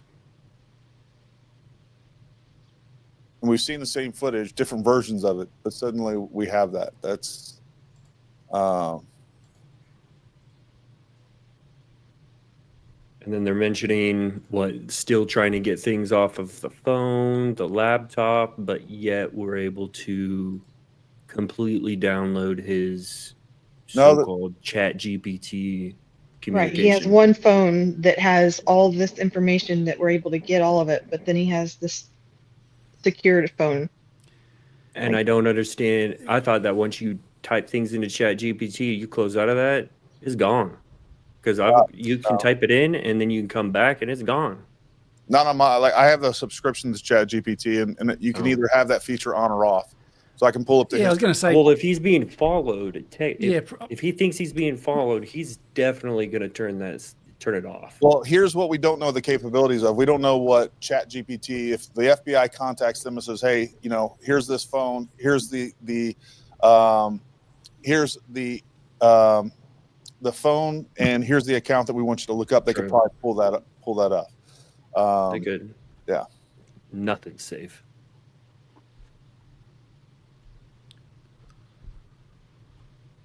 Where's the camera footage from the camera they showed to prove that he had his hands on the steering wheel? I think he kind of drove past that, didn't he? To where it was kind of past that a little bit. We'll take another look at that. That's a good question. In fact, they did show that footage, and I'm pretty sure that's in the Google Drive as well. They showed the footage, but what he's asking, and I am too, is why aren't they showing it from that view, the explosion from that view? That we're not seeing that. Good question. So here for what it's worth, I asked ChatGPT what frame rate the cameras fuel that was poured inside outside a Trump hotel would be, and it said probably 30 or less. Yeah, I don't know how they guessed that. Most of these cameras are going to be default set to 30 frames a second. Where did it's about right here where they say that it was racing fuel. In addition, so he'll seal the vehicle right here, and then he'll start driving off, and you'll start seeing traces of drip. That includes showing that the vehicle was leaking upon his arrival to Trump Towers. Yeah, it's coming up. So in just a moment here, you'll start seeing the right there. You'll see a trail of liquid falling from the back of the vehicle, and you'll see a before and after comparison in just a moment. So of the valet, that's essentially that that camera. Drives onto the valet area and after, which will show you the fuel leaking from the vehicle. The other thing is there's a video here that we're going to show you that will show that his hands are on the steering wheel as he's driving up to the valet. There was some conversation about whether the vehicle was in self-driving mode. We've already addressed that in terms of the technical data that we collected, but also you can see that his hands are on the steering wheel as he's pulling up. No? Yeah, so this would be a great... Why haven't we seen this footage during the explosion? With the gunshot. With the so-called, And then finally, we're going to show a video here, and ATF will elaborate on this a little further in their briefing, but of the explosion. That was a great point. Because they really should be able to lay out all these different angles and show us the whole thing from start to finish of the car driving up to the explosion and well beyond. And we could see it from every angle in all the way through. Yeah. Instead of these little excerpts from here, there, here and there.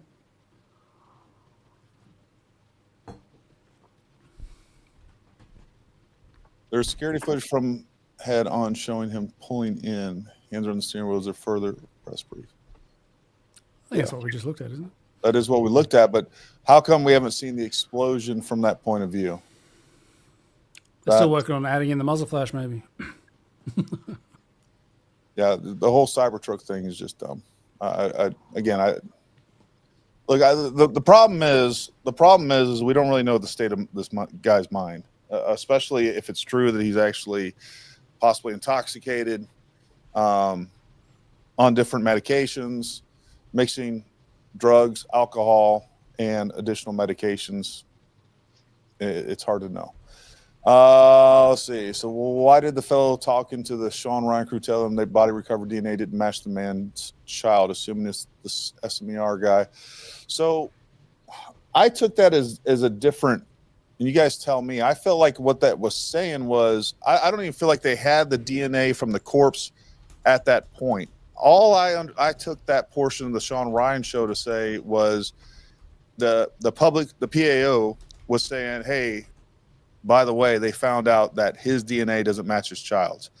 I don't think that they were referencing, hey, we took DNA from his body and cross-referenced it against the kid. I think they're possibly referencing information that he had found out in the past, or that they found out during that investigation or immediately. I don't think there was time. Yeah, I don't think that's what they were saying. I don't think that they were saying, hey, this is not a positive idea of the body in the vehicle, as in saying this isn't Matt. I think they were just saying, hey, there was home life issues because the DNA doesn't match his kids, and basically alluding to the fact that his wife was cheating on him. That's how I took that. You guys let me know what you guys think down in the comments.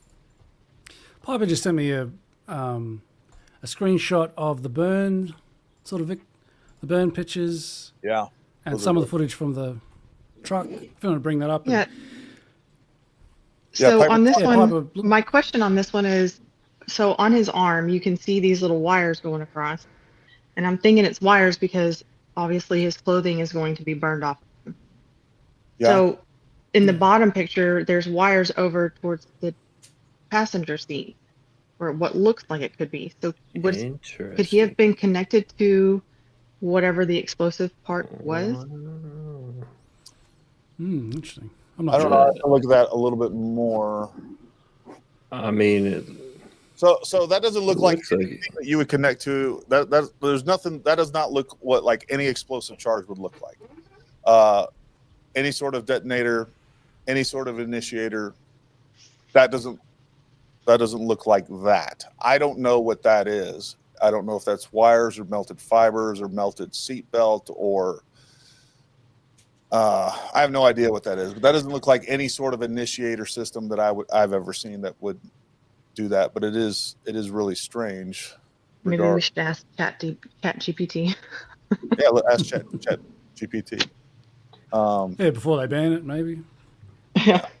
Yeah, it's really odd that they, I don't know, bringing up AI like that. That's. Yeah.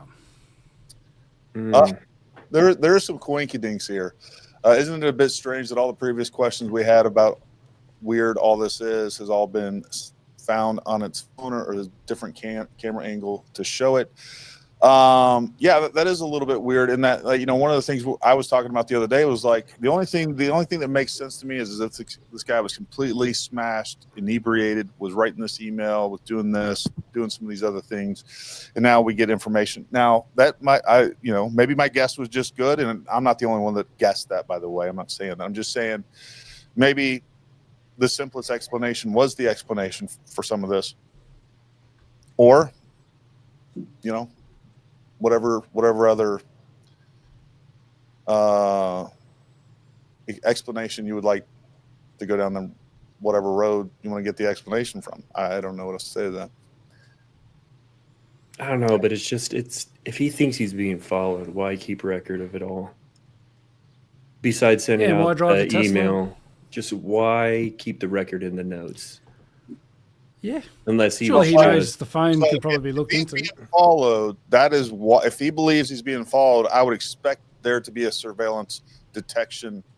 But you would think if there was, a surveillance detection log, he would send that with the email as well to Sean Ryan saying, hey, this is ABCD. Maybe. I don't know. Because, his notes, I don't know that would be relevant to Nate. In his notes, how he's wording things, that sounds like flow. It flows together. Sentences, this and that. And then you switch over to the email. Obviously, there's, people saying that he would. When he's sending this email to Sam. Yeah. Why would he include those notes? Validate that he's being followed.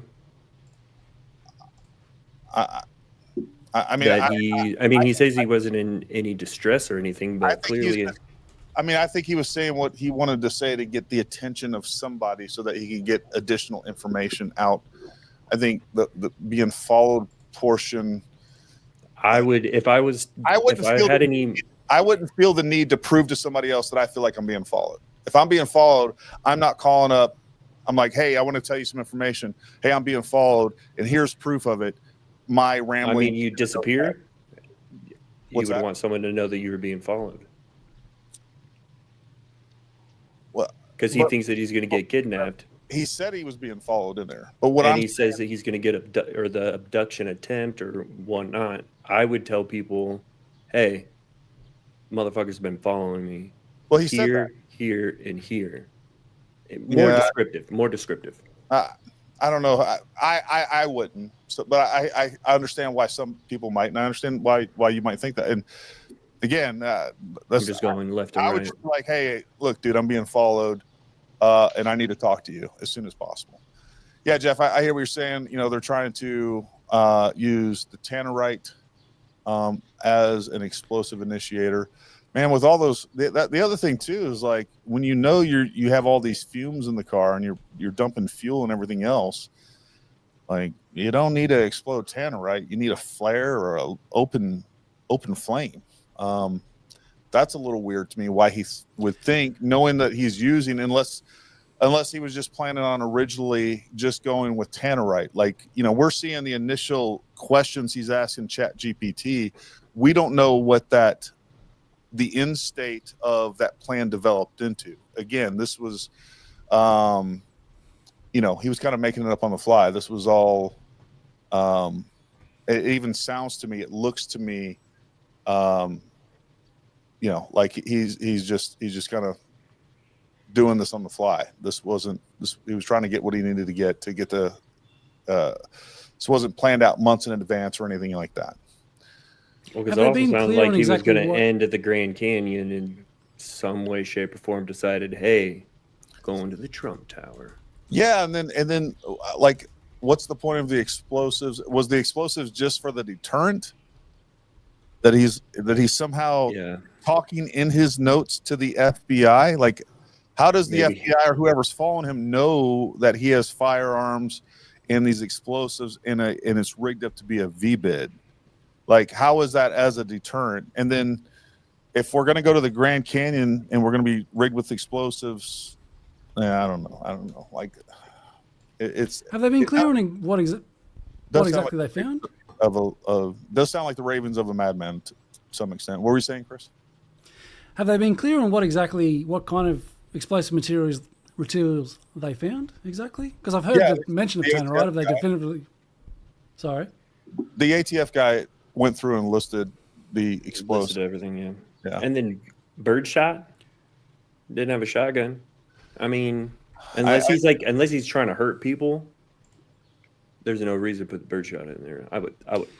Well, he didn't even say it didn't even. It was like I think I want to say said like 80 pounds of birdshot. So I think they're talking about raw birdshot like you would have for reloading. I'm not even saying, I don't even sound like that they actually had them loaded in, shotgun cartridges. So that's the only thing that I can think of that would be used for, is that we're essentially, and it's a terrible choice of, some sort of, anti-personnel. Like you want some larger things, like more like buckshot, not birdshot. Buckshot, yeah, exactly. Slugs. But there again, I don't think he was trying to kill people. I think that was part of it. And at the very start, when they were showing the car park footage of him pouring the fuel on, the way they worded it, they said it was showing him pouring racing fuel on explosive material. So does that make sense that the things that they listed, that would make sense to pour fuel on that? And then I guess they weren't clear whether he shot it ignited it with the muzzle flash, or he threw something else in there. No, they're saying that it started by the muzzle flash, ignited the fumes. They did sort of say that, but I'm pretty sure at one point they said, "Oh, well, he might have thrown something just before that as well." Didn't I hear that somewhere in that recent press conference? And that's why I made the comment. It's like they're not sure whether it was the muzzle flash or the thing that he Gary said, we talked about that could have tossed a flare in the back seat. That makes more sense because you're not guaranteed it over one shot necessarily to ignite the motherfucker.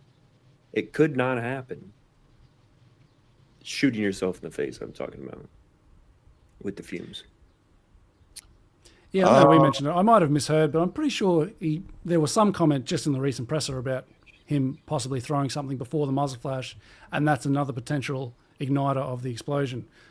But I might have misheard that wrong. Maybe someone in the chat can let me know whether I'm hearing things or they heard that too. Gary's reading. He's in deep thought. What were you saying? I am reading comments. What's the who is it? Deb saying I gotta still say it's an interior light on the door of the car or armrest, not a muzzle flash. Yeah, it doesn't really look like a muzzle flash. Not that I'm a muzzle flash expert, but know about a Tesla truck? I mean, I've never been inside one, so I have no idea. Well, that's what they pointed out, saying was a muzzle flash. I mean, yeah, exactly. The law enforcement, all we're doing is going off of what they said. We can only go off of what they're telling us. And that particular feature has never been seen in any other the footage that's been released. I get that based on different frame rates or whatever else, we may not see as much of it as we see there, but you would think that you'd see a frame of it. You would definitely see a frame of it. There's no escaping that. Yeah, especially in a dark. No. Mm-mm. Yeah, I mean, he could possibly pull the trigger with his thumb. That is possible. I just don't know why. Why would we have the gun out at arm's length? It seems weird. Well, you would see it. You would think you would see it in the flash. When it ignites, you would see his arm at least either going down or still up, depending on obviously the frame rates and whatnot. And this is exactly what I said. That is weird. That's flash start is at arm length. That is weird to me. And it's interesting because yesterday I was saying this at all. Would the muzzle flare expand out of his mouth? The barrel was in it. No, we wouldn't see a muzzle flash go backwards. That's the mouth and the tissue around the mouth are going to absorb that muzzle flash. We would not see what we see. If it's a muzzle flash that looks just weird because of optical issues between the cameras that are filming it, the glass, the tinted glass that is behind all those other things, it looks really weird. Okay, it doesn't look like what you'd expect a muzzle flash to see, but it is very long, and there's nothing. Yeah. And DB Cooper says, forget the flash. His head is intact with no visible damage. BS either way. Exactly. You look at it. His head is there. Yeah.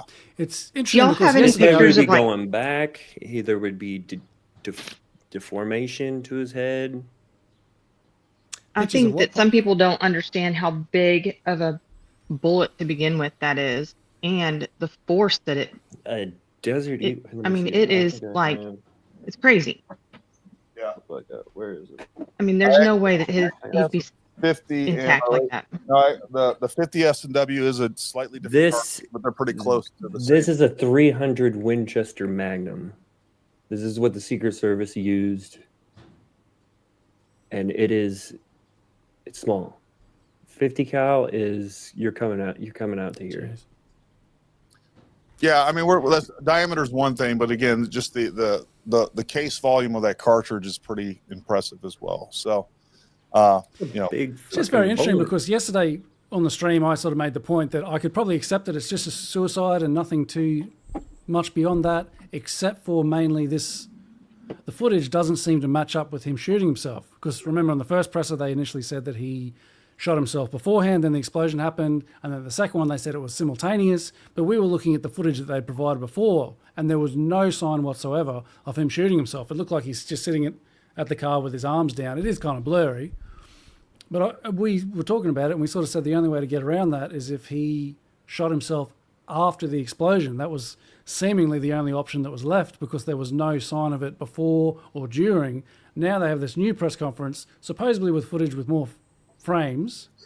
So supposedly they could see the muzzle flash, but it doesn't seem to line up, and there's a lot of weird things. And we don't have... So now, I don't know if they did this Google Drive thing before with the previous footage. Now they do, but they only do it with the slowed down version. That has some kind of... I don't know if someone's an expert in the chat with filters to slow down videos, because I'm pretty sure they sort of add frames, maybe even somewhat artificially, to smooth things out a little bit. Yeah, they do. So it's not a reliable thing, and we don't have the previous footage they showed didn't show a muzzle flash at all. Surely they should be able to show us just the raw footage. And yeah, as I sort of said, it's weird that there's like 5 or 6 frames worth of the muzzle flash you can see. That could be explained if it was only one, but then they've sort of slowed it down to make it more clear. But surely they should be able to show us the raw one where you can't really see it. It's hard to see, but just playing the video through. But we could still maybe go through frame by frame and find that one frame. But we don't have that. So it's just interesting that the one thing that remains unexplained for me, that's stopping me from just accepting the sort of official story of all this, they've sort of touched on it a bit more, but it's still strange, more strange. So yeah, and also, why don't we see the footage from that other camera view? That's one of the things. Exactly. Where did I just see that? He says, I'm pretty sure Trump's buildings aren't rocking the low rate frame cameras as your local stores also are there. Point, yeah. Well, I disagree with it. Number one, I don't know when the Trump Tower was built. Frame rate is not that super important. We're talking about it's not the same as definition, right? So if it's 4K, 1080p, or whatever else, and we don't know. I don't know. Somebody can look up when the Trump Hotel was built. I would like to think that that's a 30 frame per second 4K, but it's probably 1080p, to be honest with you, which is still pretty standard for a lot of. And again, if that building was built 10 years ago, it's probably 1080p. I don't know when Trump Hotel in Vegas was built, and I'm sure they don't go through and, I don't know how often they replace those cameras, but it could very well be a 30 frame 1080p video, which is still enough definition to give us good resolution. Yeah, Trump's hotel opened up in March 31st, 2008. Yeah, so it's been a minute. They may have had the cameras replaced since then. Do y'all know what Street Ghost is saying? A hobby fuse strung from the front to the rear of the vehicle. What is a hobby fuse? Say that again, Piper. Street Ghost. There's a comment that says there was a hobby fuse strung from front to rear of the vehicle. Hobby fuse. Yeah, I don't know what that is. Not sure what that is. Do you guys know? No. Clarify. Guys, what is a hobby fuse? I don't see his comment. It's 1:15, a couple minutes ago. It's 10 p.m. 9:15 for us. He's got a timestamp at 16:45. Is that from the presser? 16:45. Bro, you talking in Aussie time, man? We all over the place. Strung from front rear vehicle at 16:45. So let me pull up the presser at 16:45. Let me dump this comment. I can't control it from there. Hobby fuse is He for says small on the, rockets, which is two cables the police usually version of the black and video, I silver. don't know if it's a different time. To pulling the trigger of the semi-automatic pistol. Also, there's remnants and evidence that there was hobby fuse strung basically from the front of the compartment to the rear. That might be what's going That across his hobby body. fuse would, the way that we found it, could absolutely be an ignition source to the fuel air. All right. What do you guys look up? Hobby fuse. What the hell is hobby fuse? I'm on it. I'll ask This is interesting. They're sort of throwing a few things out there. It's the muzzle flash, but maybe it's the hobby fuse. Hobby fuse. It's like what, cannon fuse? Basically just. Oh, is that American device of cannon fuse? Hobby fuse offers a wide selection of fuses, including gas tube, automotive blade, and high current types. So you can build your own rockets or whatever else, stuff like that. Yeah. Trail something into the car. They have us focusing on the inside of the car. Look at the first video. Trail of something into the car. If you can share my screen. That's the. Is this something? Like This a is model from the rocket. Google Drive. Is that related? Is That's it's kind of like tannerite. That's the tannerite alternative that they actually purchased. It's like tannerite, but it has ammonium nitrate and aluminum in it. So is that the cheap version? I don't know. It might be the better version for all I know. I don't know. I've never seen it. I just used that real tannerite back in my day. Yeah, and there's plenty. I don't know if we went through all these. I don't know if it's worth. But yeah, people should definitely check out the Google link for all the different documents there. Yeah. Which we probably won't have time to go through. I know you want to show them, Chris. Just show them. No, they can do a little bit of work themselves. You know, you can lead a horse to water. We can give them plenty of information and a link. Yeah. Well, we'll force them to drink the water. I'm just kidding. We will never. At the press conference, it was mentioned that an electrical short from the vehicle could have been an what the hell is that about? Waiting to hear back from Tesla for any evidence of that. Okay. So that's what I mean. They bring out the muzzle flash, but they're bringing a muzzle flash, bringing out hobby fuse. Now is it a short in the vehicle? Come on. And how do they know for sure that is a muzzle flash? They've just got a video with a line on it, and they've just assumed that's a muzzle flash, have they? Or do they have more videos that make it clearer that they haven't shown or mentioned? Yeah, I mean, this is a great point, and this is where we are in this day and age, and here in America, is that we can no longer trust the institutions that we used to.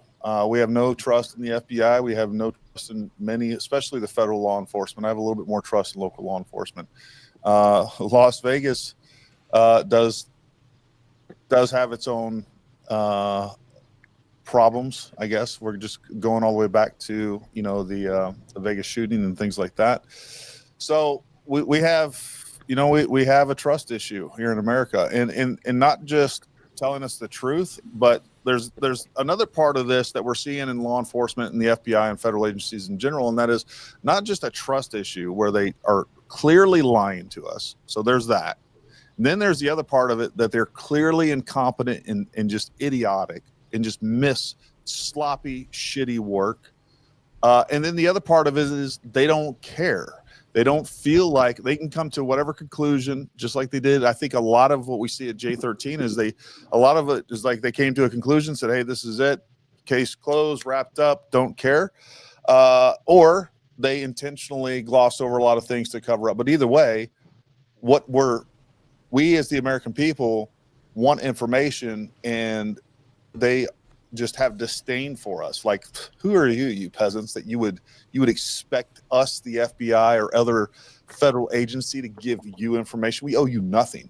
That's their attitude. So all three of those things, incompetence, lying, and just a lack of give a shit, what the American people want, those three things have destroyed the trust of the American people toward our federal agencies and investigatory agencies that are supposed to provide us the information, and they don't feel like they need to. So that's part of the issue that we're going to run into. And that's one of the main reasons that we all gravitated towards each other and started this. Yeah. Yep. Just looking into the J13. Because we should see the top view video. possibly the view from inside the Tesla. I'm not sure if there's no view that should be hidden. Yeah, exactly. Withheld. Yeah. So, hey guys, late again. I saw a car that a kid deleted himself with a 7mm mag in his mouth.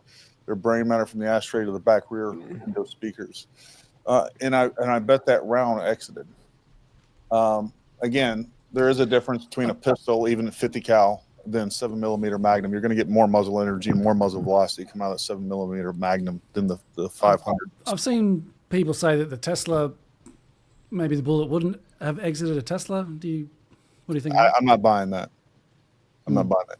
So, okay, bulletproof doesn't mean what it sounds like it means. No. A 50 cal pistol or Barrett 50 cal, it's going to go right through it. I watched a video with the Tesla truck. Guy did a whole bunch of rounds. Sure. Well, I mean, there's a big difference between a Barrett 50 cal, right? Well, obviously. Yeah. But use pistol. He said anything that is bigger than basically 9mm, maybe 45, it's going right through that sucker. I've heard that the Tesla would stop 45, but there have been some 9mm rounds that it won't stop. 9mm. So it's not bulletproof. We know that it's not going to stop a 50 cal. I don't think it would. A. But we would, regardless, we should see more than what we're seeing. We should see a lot of splatter. All right, we should see deformation of the head. We don't even see. We see what looks like the head slowly turn, but we would like, oh, it would be very obvious. I believe it'd be very obvious. Like, oh God, that was the gunshot right there. Like, boom, his head moves back. It jostles around. Like, it would be very obvious what's going on. Either jostles around or just drops like a sack of potatoes. And I think there would be significant deformation. Yes, there would be something. Yeah, I'm really not too sure what to make of all this because, as I said, the gunshot thing was the one thing that sort of stuck out. And they've done a little bit more of that it doesn't really make a whole lot of sense. But they're also throwing a whole bunch of theories at the wall. It's like they're seeing which one we'll believe. Maybe they'll go with that. Well, they're go, oh, yeah, no, we were mistaken. They're stacking explanations on top of each other. That's what it looks like they're doing, right? Just like you said, it's a short in the electrical system. It is hobby fuse, and it is the actual muzzle blast of the gun itself. So I don't know. Which really doesn't seem to look like a muzzle flash or make sense with where the gun's pointed or whatever. Well, and it's the fact that they just keep changing it. A new, like the Vegas sheriff, I give him, some type of, I don't know, not credit, but he's trying not, well, we think he's trying not to put bad information out. But then when you keep coming back, that things keep changing and changing. And then, there's some classified documents. So yeah, are the drones, take that long are the drones to blur out real? A couple of lines? Is gravitic propulsion real? Hey man, I'm still sticking to that. I'm fingers crossed. Never know. Hey man, space travel. I don't think that there's any. It doesn't look like to me that he's shooting out the window. We would definitely see that. I don't think he's shooting outside the vehicle. I will admit or agree with you that the muzzle flash is more consistent with him shooting out of the vehicle or down into the vehicle than it is him shooting at himself.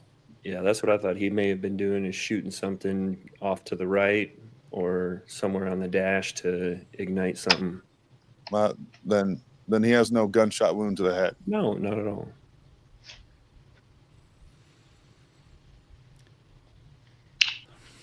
Yeah, someone asked before. Yeah, I know Metal Seer that exactly what happened. propulsion is BS, but I still can dream.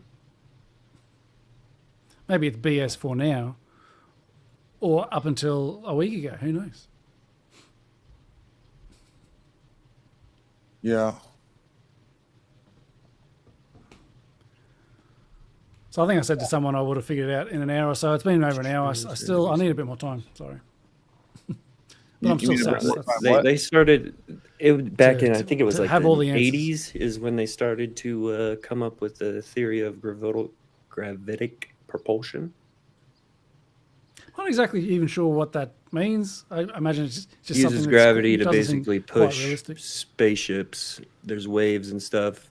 Uses it for energy type of thing. It's the ability to create a gravity wave in front of you to basically To wave, forward. like riding a wave, but it's You got to through watch. gravity. You got to watch a lot more Joe Rogan podcasts, and and you'll understand.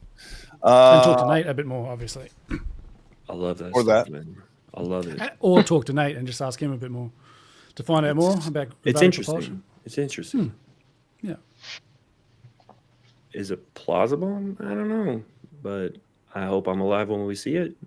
Let's be All right. honest. So the problem with this right here is that we haven't heard from any witnesses. I mean, that's the issue. There may be all kinds of different statements from witnesses. They're on the ground, but we haven't heard from them at all. I haven't heard any witness testimony. Have you guys heard any witness testimony that's been put out in the public? Look, if there is gravitic drives and technology to do that, right? I don't think he would have had access to it. I mean, that regardless of whether or not that's real.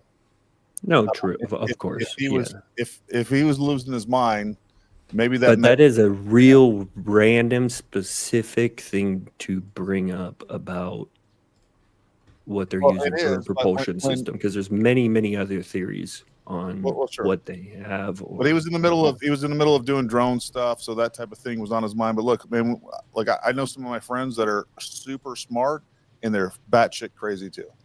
And they come up with some very specific weird things that you're like, dude, like, I mean, they're just completely out there. And acquaintances, I won't say friends, people that I know that I've grown up with, like they come up with some crazy stuff. And that's like, that doesn't, Gary's right. That muzzle flash makes sense. If you're gonna suck start something or you're gonna shoot yourself in the head, you ain't holding it out in front of you so you can see it coming. Or possibly miss. Yeah. If he's holding it out like that, I mean, it's a heavy pistol. You never know. But they've only found one, or they've only reported they found one casing with a spent primer.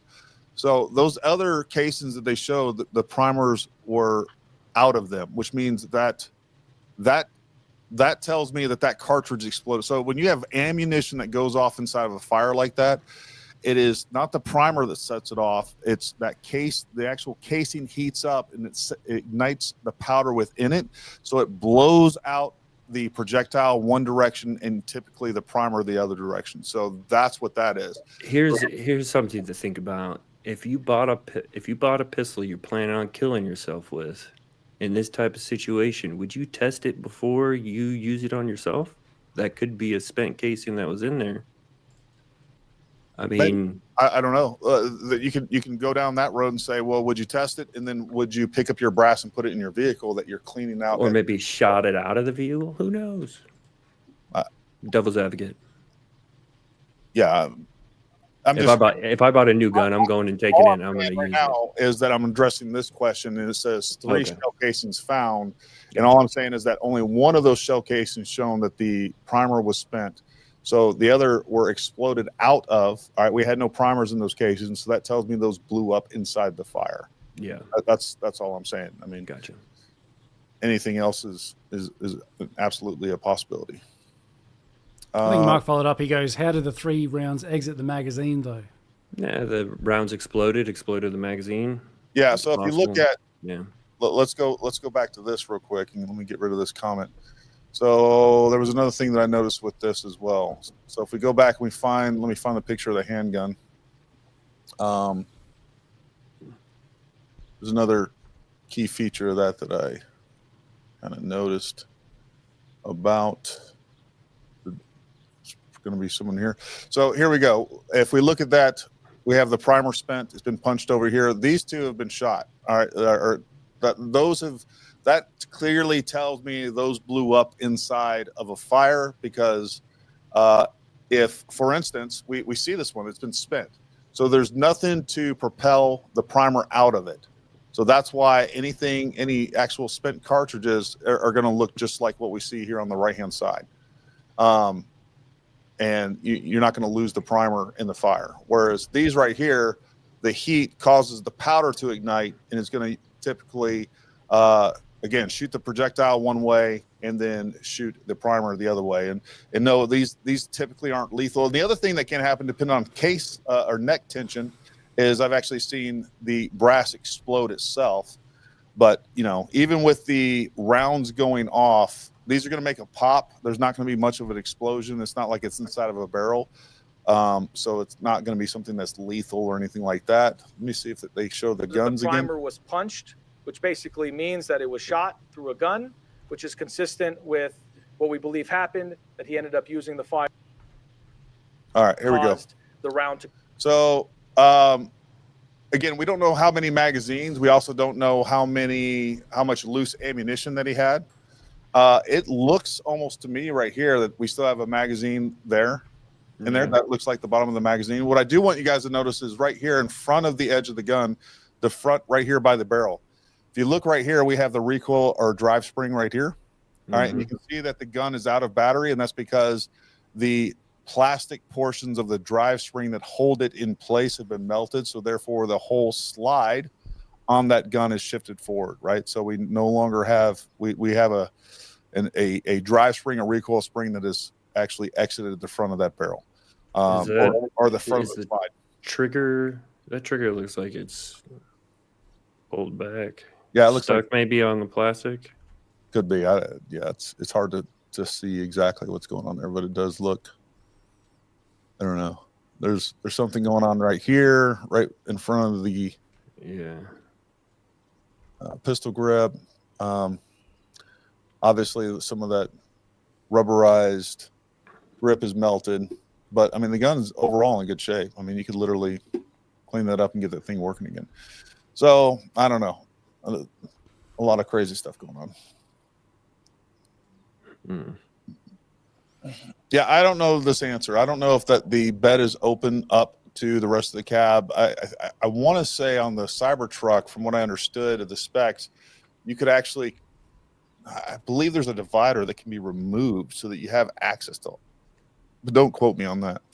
Either way, I think it's all one cab, and even if there's a divider, even if there's a divider, the gases I think still would escape into the cab the way that truck is made.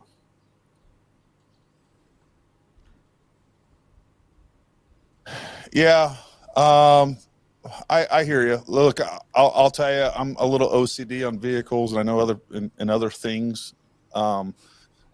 Chances are, if I was going to blow myself up and I see a bunch of dust on the door frame of my vehicle, I'm probably going to brush it out. I'm just telling you that. That's OCD right there, man. I hate dirt. Yeah, I'd brush that stuff out. Can't just leave it there.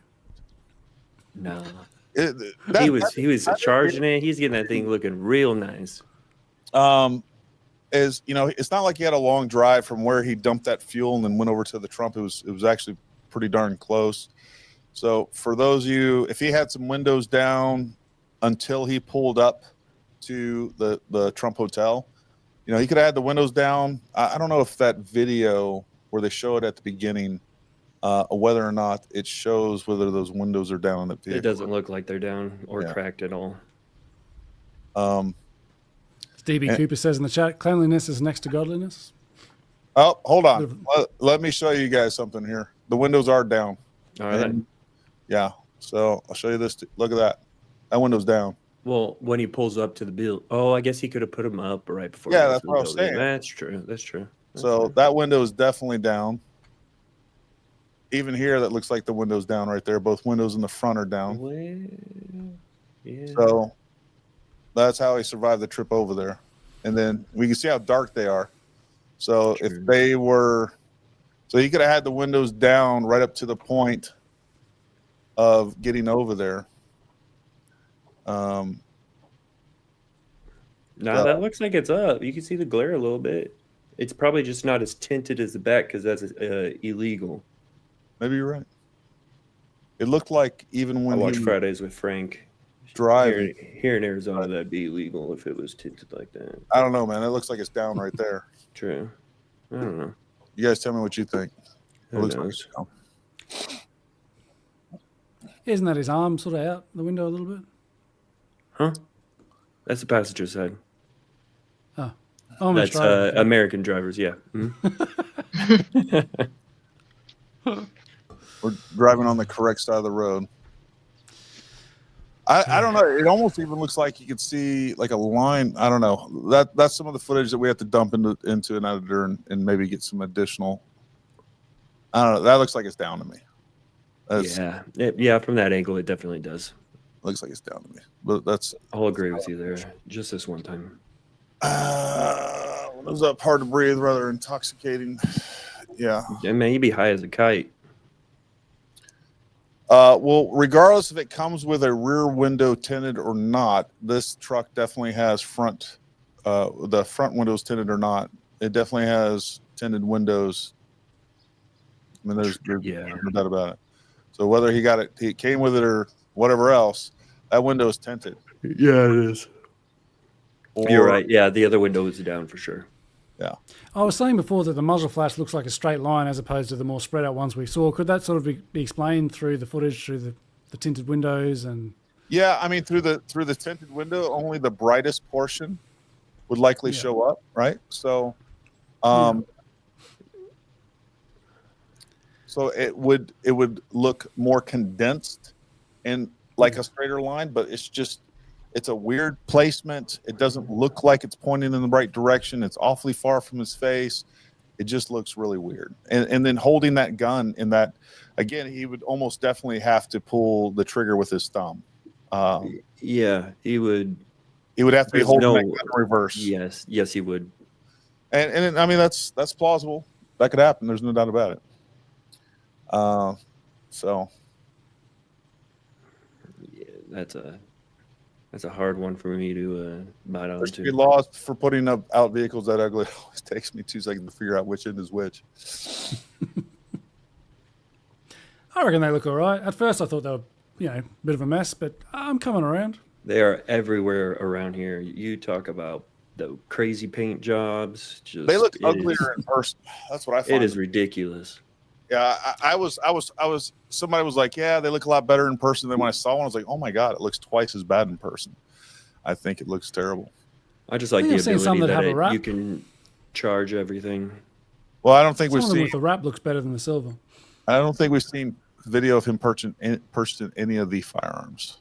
So. No. Yeah, I mean, a lot of the guns are going to come with a spent casing. That doesn't mean anything. That doesn't necessarily mean that. I hear what you guys are saying. I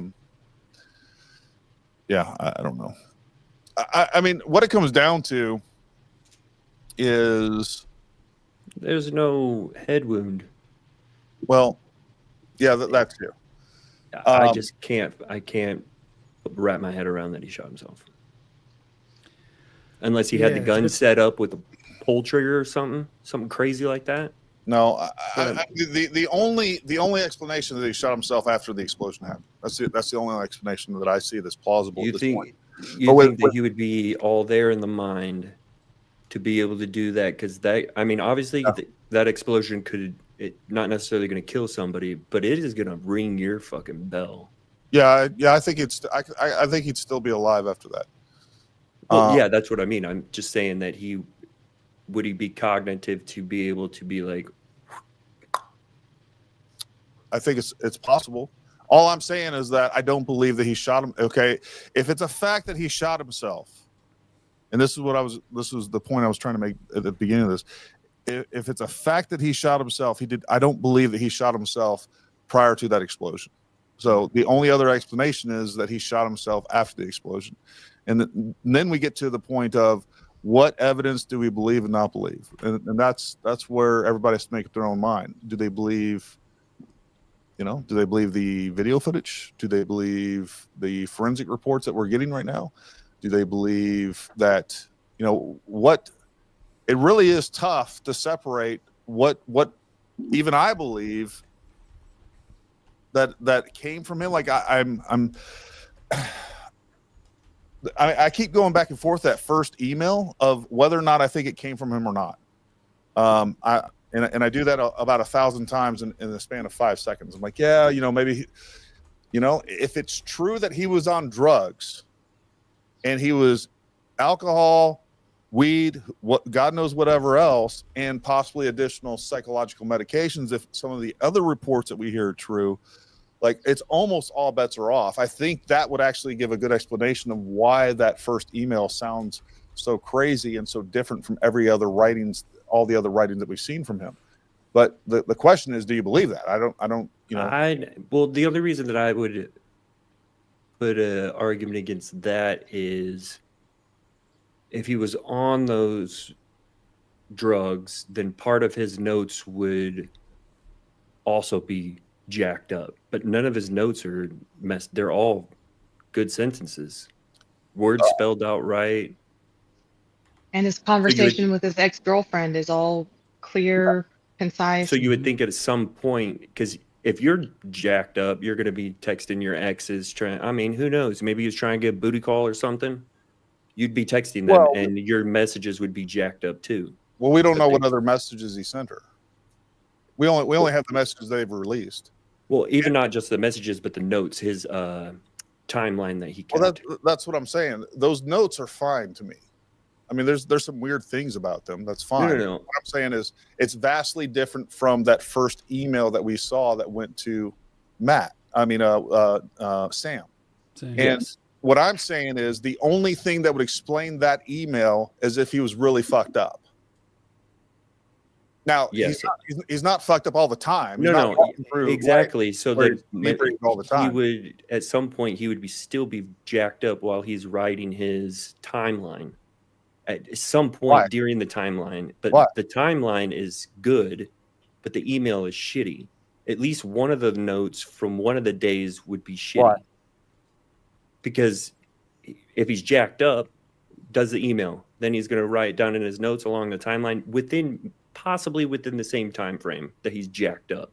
I mean, or he could have gone later and then fixed it. I don't typically start planning my whatever if I'm drunk or whatever. I'm doing other things. I'm having fun, or I get emotional and decide to write an email talking about a gravitic propulsion to Sam. You know what I mean? No, I know. I'm just, you got the email that's jacked up. Yeah, he was definitely out of his mind writing that email. And then you have every single note each day. That's good. Well, the one could be very important to him, and the other one is just like that's what I mean. He could have gone back and or not did it when he was all jacked up. Yeah, I mean, I look at that the more. If I'm saying, hey, this was him, and that's him in the truck, that's him sending the original email, and then the only thing that explains that to me is, hey, he was really messed up, and that was the equivalent of drunk dialing, whatever the equivalent of drunk dialing is to whistleblowing about shit that you wouldn't have access to, but you might have some interest in. That's what that is to me. And then this other stuff, he feels is important. He's going to make sure that he's doing that when he's at least somewhat sober. I mean, that's what I would do. Like I'm not doing my surveillance detection report and log while I'm drunk or effed up, or maybe I am. I don't know. Maybe. But then again, would you be jacked up when the most important email of your entire life trying to get your information out? What's that? I said, if you're writing an email, that one stuff is important to him. Yeah. But this email, you would think would be the most important thing to get his message out. Well, it might have only made sense to even send that email if he was intoxicated. True. Yeah. I'm just playing devil's advocate. I hear with you. I hear you. No, it doesn't add up. If part of his notes were jacked up, totally makes sense. Or if the email was perfect, what totally makes sense. What I'm saying is those two things are both plausible. It's not like it's not plausible that he would write most of his writings while he's not intoxicated. I think most of his writings are going to be done while he is either maybe slightly buzzed or whatever else, not just like stoned. I think he was slightly just jacked up the whole time. Yeah. The comment in the chat there, someone saying, didn't he stumble in one of the Tesla charging vids? I sort of noticed that too. I agree. When he walked to the front of the vehicle, or and then stumbled Yeah, when I he don't had know a if it's black worth- cat I shirt can- on. Yeah, I think I've got it on. Just send an email if on my people in tab. your family were threatened. I don't know that he has indicated that he ever felt like people in his family were threatened. I don't even think he thought he was threatened, other than he thought that some sort of government agency was going to intercept him. You just share my screen real quick, Gary, because I noticed this. I'm like, oh, was this a bit of a drunk stumble or something? Yeah. Yeah. Or he could have just lost his balance on the step or whatever. Yeah. He's kind of looking around. Oh, yeah, he's looking around, seeing if anybody's there. Do we know where this was at? This exact charging station? No, I don't. I thought I saw somewhere that they were saying it was in Vegas, but Yeah, maybe that not. rings a bell. My question Well, about I'm this not sure. is at the end, he has this little red like laser light thing. What is that? No, I think that's just him putting his hand in his pocket, maybe, and the Tesla symbol on the other side. No, he picks up this little like radar gun. Oh, yeah. It's, You mean the one to the left? Thermometer? No, it's a That. red light spotlight. That one? That's what it is. Oh, It's yes, yeah. red light spotlight. You can see the red lens right there. Yeah. What is that used for? To looking around?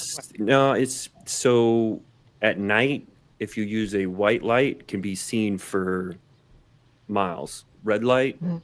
is not able to be detected that far away with like a visible eye. Well, Correct me if I'm wrong, Gary. No, that's why we use red lights when we're in the military. It's very common to have all red light flashlights of all type, right? And if you wanted something a little bit brighter but wanted to keep it light, you'd possibly buy like something like that. It's a little odd. I've seen guys have them, but usually that's something we would literally have things like that in our vehicles for if we had like a breakdown in a vehicle or something like that. We needed to do repairs on a vehicle. It is weird that he's walking around the car with it. That is a little, and he has a headlamp. He's using white light headlamp, and he's using. Yeah, that's right. Yeah. It's weird that he's even turning the light on. And then he turns it on for what? Maybe he's testing it. I don't know. I don't know. Maybe he pulled it out. It's like when you pick up tongs, you got to clack them together and test them real quick. Every single time. When you pick up a flashlight, hey, come on. You test that flashlight, see if it works. Just like you would test a gun bought new. I'm sorry. That's A while ago, Gary, you were sort of Is there- saying the only thing that stands for you would be that he shot himself afterwards, and that's what we were sort of saying last time around. But what of that theory now that they've come out saying, look, here's the muzzle flash at the time of the explosion, and there's only one shot going by the casings, right? He only fired one shot. They're saying the muzzle flash was at the time of the thing. So does that not sort of contradict the possibility of him shooting himself after? Yeah, no, I mean that's the question of the hour. It just seems weird. That doesn't I can't reconcile any of that. I've seen people blow their heads off. Their head is partially missing. Yeah. Yeah, there's no visible signs. Not to get dark or anything, but yeah. I mean, other than a muzzle flash that's in a video that we've never seen before, like until now. Yeah, that's interesting. Yeah, it wasn't there before. I sort of said maybe they showed us a lower frame version before, but why would they do that? I mean, if they've got a 30 frames video, why wouldn't they just sort of directly play that on the TV? They hadn't. Oh, but then again, we didn't see it directly, did we? Like maybe you could have seen the muzzle flash on the TV screen, but then recording the TV screen from the press conference, we might have missed it. Because I'm not sure if we've seen the direct footage of that before. Those are possible. I guess technically we still haven't. See how we end up with a foot-long muzzle flash that's 18 inches from his face, and then an intraoral gunshot wound, and then no indication on the video, and then no indication. Other physical manifestation of a gunshot either going through the top of the car, impacting the top of the car, impacting the window. And I don't even know if he has long enough arms to stretch out that far. Now, sitting back. I will tell you right here. Look, if we look at the car, all right, we have these front pillars on a vehicle is called A pillars, right? So we have the A pillars there, and then back here we have the B pillars, and then we have the back here at the very back of the B pillar, and this truck's a little weird. The roof line is really one of the pillars as well, almost. But if that gunshot, if that bullet impacted one of these pillars, these are reinforced, it likely would not penetrate those. But I still think that we would see some sort of something on the camera. We'd be like, oh yeah, that's when he killed himself. We would see a massive deformation. We would see a massive impact of the face, the facial structure, the head structure. I like what you pointed out with the gas pushing the windshield. Even right here, I think we would, if he had that gun or his arm up, we'd see the outline of his arm and hand still. I don't think he would have fallen already within that time frame. Mentioned that earlier. Because it looks like he's just got his arms to his side. I mean, it's hard to tell for sure, but it looks like he's just got his arms going straight down. Just down by his head. Yeah. Like at no point do we see an outline of an arm, of an arm or the gun or any of that. So, I mean, that's to me. For all we know, the gun's in the back seat with his passport and military ID. Yeah. Yeah. Which is another thing. I need to burn that old ID. Need to figure it out. Hey. To test how well it burns with the laminate and everything. Mm-hmm. So it's just, I don't know. Things just don't add up. It's something like this would be just very black and white if it was what they were saying it was. And we should have had the footage from the other angle. I think we mentioned a few times. But it's worth stressing. Yes. Where is it? None of this footage is classified. Mm-hmm.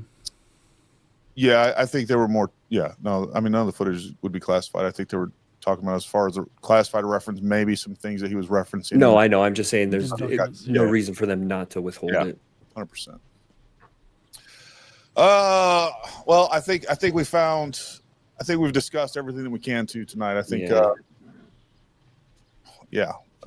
don't know that we got anywhere, but I think we got somewhere. Don't be like that, Gary. I mean, I think it's more information that's worth looking at and exploring, and then comparing and contrast what they're telling us with what we're seeing.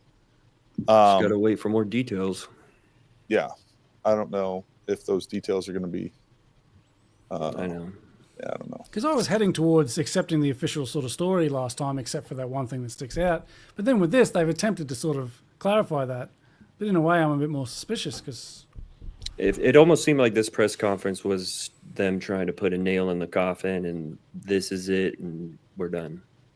Look, for the people out there in the comment, I've seen this comment like, no way he would just go crazy. Look, I'm telling you right now, I've seen lots of dudes in special operations, the best of the best, have some freaking pretty bad psychotic episodes. And that's ones you least expect it. Yeah, and that's after years and years of lots of different trauma, physical trauma, being on pain pills, just to get through the day, on top of, TBIs, on top of family issues, on top of alcoholism and other, dependency issues. Look, nothing that we're seeing here strikes me as outside of the realm of the possibility. The only reason that we're seeing this, forget any conspiracy theories for a minute. Yes. Okay. If you accept it as it is, then the reason that we're seeing it and we're looking at it is because it is an anomaly, and obviously what he did was extreme. But I could see, and I'll tell you, I know some special operations guys, not quite this extreme, but almost as bad. There's guys break, man. Guys can be emotionally broken, physically broken, psychologically and chemically broken, because again, they're taking meds. Now they're self-medicating with alcohol and other drugs as well. I mean, shit happens. So none of what's going on to me is like completely inexplicable and completely outside the realm of possibilities. With that being said, the problem that I have with accepting all that is just some of the weird stuff that keeps coming up, right? You know, I know we've talked about it, I think, to death, the signal code. That doesn't, I know people keep bringing that up. Like, you know, the signal safety code's changing. I think that signal safety code changing after he died was almost guaranteed to be the FBI. Yes, 100%. Exploiting his phone. That's not that weird to me. I don't think, I know this is out there floating around that, you know, he's still alive. I don't think he is. I think that was him in that vehicle. I think he's dead. That's what I think. You're free to think otherwise, and I don't think you're dumb or bad or anything else if you think differently than that. But that's what I think. Yeah, there's just some weird things that you know, this thing with the one gunshot wound, that's what initiated the blast. Maybe not. It was simultaneous. It seems just sloppy police reporting. Very sloppy. It's some weird sloppy cover up, but I don't even know what they're covering up unless. Yeah, I wouldn't. Unless it was their way of going after. I don't know, man. I don't know what's going on with this. Like I said, some of this stuff, the moment that I'm like, hey, this makes perfect sense, and we get a video like this, and then you know what, this also happened with crooks. You remember? All of us, you'd accept something, okay, down here, and then all of a sudden, something else comes up. Yeah. And then something else comes up. Yep. And some things that do seem weird, yeah, they get explained and we find a rational explanation, but then there's more. But with this one, it is possible, like, because it's still early days and we're trying to take all this in, it is possible that, yeah, it all is like he said, he had problems, wanted to kill himself. Maybe that is him shooting himself somehow. Or maybe there is, you know, there could be some sort of explanation that doesn't lead to some sort of elaborate conspiracy theory. I don't want to rule that out, though, because, you know, we love a good conspiracy theory or whatever, but... That's true, yeah, it's quite possible that he just Chris Gotten did kill himself. Yeah. All right. Well, listen, folks, hopefully we I don't know, we helped you out somewhere in there. And we, like I said, as soon as I saw this, I knew we needed to jump on here and bring you some information. We'll be going through all of the footage, seeing if we can find out some other stuff, seeing if there's anything else released. We now have all those documents that Chris found that are related to this. We'll be going through all that. So we might be looking at doing something again tomorrow. Again, make sure you like, subscribe, hit the bell notification, hit the all, so that you're notified anytime that we make new content or we throw up a live stream like this. Doesn't cost you anything. It helps us out, and we appreciate it. And we'll continue to bring you better information and continue to get better at this all the time. Always making improvements, right? Always improving the position. Yeah. So Piper, man, I'm just glad you came on tonight. That was the biggest. Yeah, thanks for coming. It was a treat. Been fun. Yeah. That was good stuff. Definitely piqued people's interest, that's for sure. Who in the hell? We got you up there. We got you on voice. Maybe one day we'll actually get you to turn your camera on.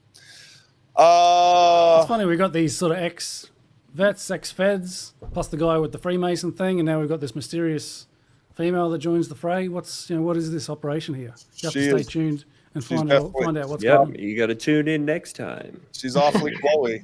If you read her name backwards, in Latin, you won't even want to know what that means.